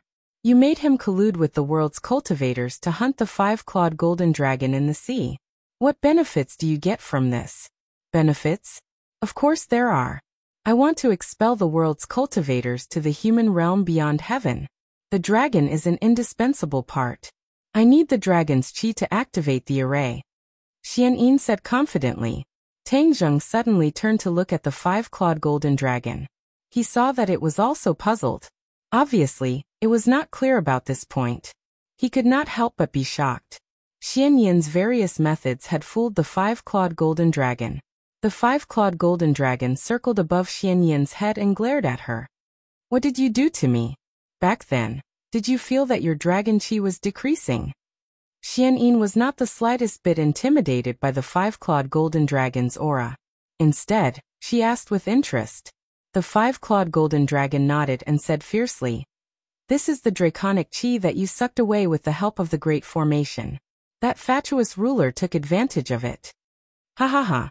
How can something like dragon chi be given to an emperor for free? You think too highly of him. Xianyin laughed mockingly, her face full of pride. Suddenly, Tang Zheng realized something, and asked with a flash of inspiration. You mean that the dragon chi was not sucked away by the emperor? Xianyin nodded heavily and said without hesitation. Of course, I was only giving him an illusion and a psychological suggestion. How could he possibly absorb the dragon qi? I gathered the dragon qi to activate the final formation and expel all the cultivators in the world. What? The five-clawed golden dragon was shocked. He had been used without knowing. It was like a loud slap to his face. His face became ferocious. Dragon qi burst forth and a fierce wind blew. Many people had to close their eyes to withstand this terrifying dragon qi. Stop! Tang Zheng hurriedly shouted. The might of the divine dragon was not that simple. Many of the people present did not have a high cultivation base, so they could not resist the might of the divine dragon at all. Many of them panted heavily as their hearts palpitated. The five-clawed golden dragon was intimidated by Tang Zheng's majesty and reluctantly stopped. He bent down and glared at Xianyin and said fiercely, "You dare to use me? I will not let you off." Xianyin's expression did not change. "I was able to capture you back then, so naturally I am not afraid of you. You dare not be afraid of me." Xianyin did not move as he silently stared at the five-clawed golden dragon. One big, one small. Two pairs of eyes were close to each other. It was as if there were invisible sparks clashing in mid-air. "Your thoughts are truly meticulous. I'm afraid that the emperor back then would never have thought that he would be used like this by you." Tang Zheng sighed. "Haha, of course. That idiot thinks that he is the #1 emperor of all time. In fact, that is just his wishful thinking." Xianyin did not hide his contempt and ridicule for the emperor. If the Emperor Spring knew about this, he would probably be so angry that he would jump out of the coffin. But many years after the death of the emperor, the dynasty was destroyed by the foreign races led by New Era. However, you said earlier that you had colluded with New Era for a long time. Could it be that New Era has lived for so long? Tang Zheng asked curiously. Of course, this is all thanks to me. Although New Era is a genius, he is still a barbarian. Without my help, how could he have cultivated to the peak of his realm? How could he have defeated 1,000 people, defeated the Central Plains dynasty, and occupied this vast world? Qi Yu and the inner demons had always said that there was not much difference between cultivators and martial artists. It was not difficult for them to cultivate to the extreme and live for hundreds or thousands of years. With the help of Xianyin, it was not difficult for New Era to live for a few hundred years. Moreover, the tribe he led back then was only a small tribe at the beginning. If he did not have a few hundred years of development, even with Xianyin's help, it would be impossible for him to chase after the world. Xianyin's move had been played for hundreds of years.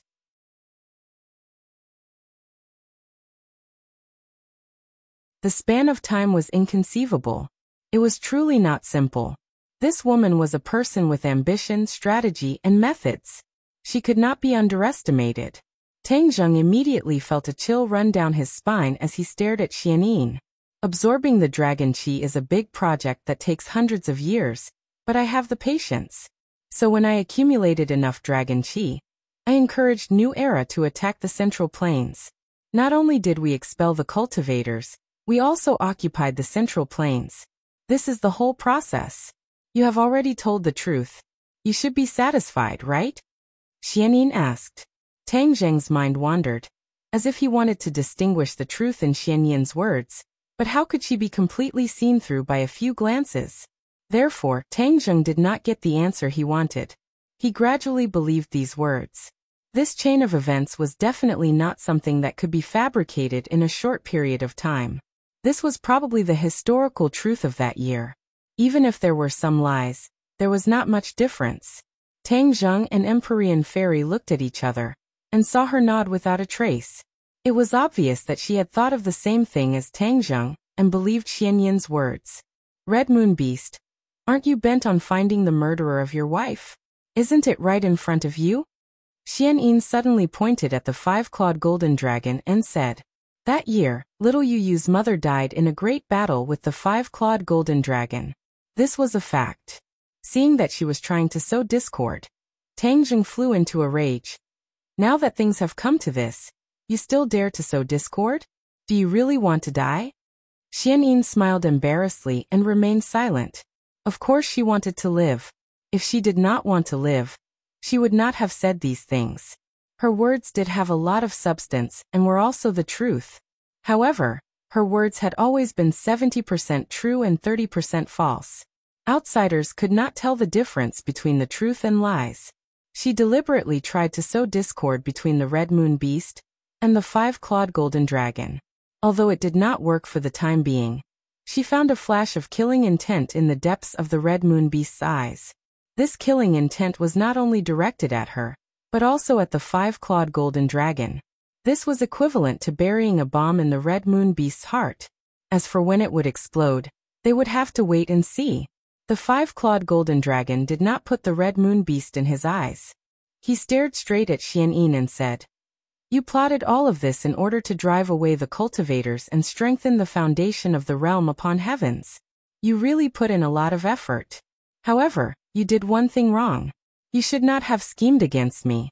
Since you did this, you will die without a doubt." Xianyin knew that Tang Zheng was the one in charge, so she did not care about the five-clawed golden dragon's anger. Instead, she stared straight at Tang Zheng and said, "I have already told you everything. Do you still want to kill me?" Tang Zheng did not say a word. He looked at Xianyin with a complicated expression. The others also looked at Tang Zheng. Yi Dingdang hated evil as if it was her enemy, and seeing her say so many evil things, she immediately said, "Tang Zheng, you cannot let her go. The fall of China is related to her. This kind of person, even if you kill her 100 times, it would not be too much." If China had not been invaded by outsiders led by New Era, and if Xianyin had not caused trouble, the Central Plains dynasty, which was at its peak, would not have fallen, and there would not have been the invasion of various countries in the modern era. Therefore, Xianyin was indeed a sinner in history, with many crimes. Many people nodded in agreement with Yi Dingdong's words. The Empyrean fairy blinked and said, "She did not tell us the whole truth. She must be hiding something." "I have already told you everything," Xianyin argued. The Empyrean fairy laughed coldly. "I have seen too many women like you. How could you possibly lie to me? You must be hiding something, right?" "No." Xianyin's reply was resolute. "Do you believe it?" the Empyrean fairy asked Tang Zheng. Tang Zheng looked at Xianyin. Of course, he did not completely believe her. She was definitely hiding something. She came to this world just to expel the cultivators and consolidate the foundation of the sky beyond heaven. Since you have successfully expelled the cultivators to the sky beyond heaven, but you have not returned, could it be that the sky beyond heaven did not organize people to come to this world to find you? This should not be difficult. After all, you have already grasped the ability to open the spatial door. Tang Zheng asked. Xianyin's eyes flashed with a strange light. She did not expect Tang Zheng to ask such a tricky question. She hesitated, not knowing how to answer. The ability to open the spatial door is not simple. How can it be used just like that? Xianyin said perfunctorily. "You don't mean what you say. Do you think I will believe you?" Tang Zheng took a step forward and looked at Xianyin closely. He was a little taller than Xianyin, and looked down at her with an intimidating aura. There are so many people. Are they not worried about your lives?" Tang Zheng asked with a cold smile. "The foundation of the sky beyond heaven is not stable. It can only open the spatial door once. If it is stubborn, the space will collapse. That is why they have no way to pick us up. So you are abandoned." Tang Zheng suddenly realized. "You're tuning in to the Li Mei's Wuxia Whispers YouTube channel. We're so grateful for your support, and don't forget to subscribe to join us on this incredible journey through captivating stories. Your generosity through donations truly makes a world of difference, as it's the primary source of revenue that allows me to expand and enhance this channel for you. Thank you from the bottom of my heart for being a part of this adventure."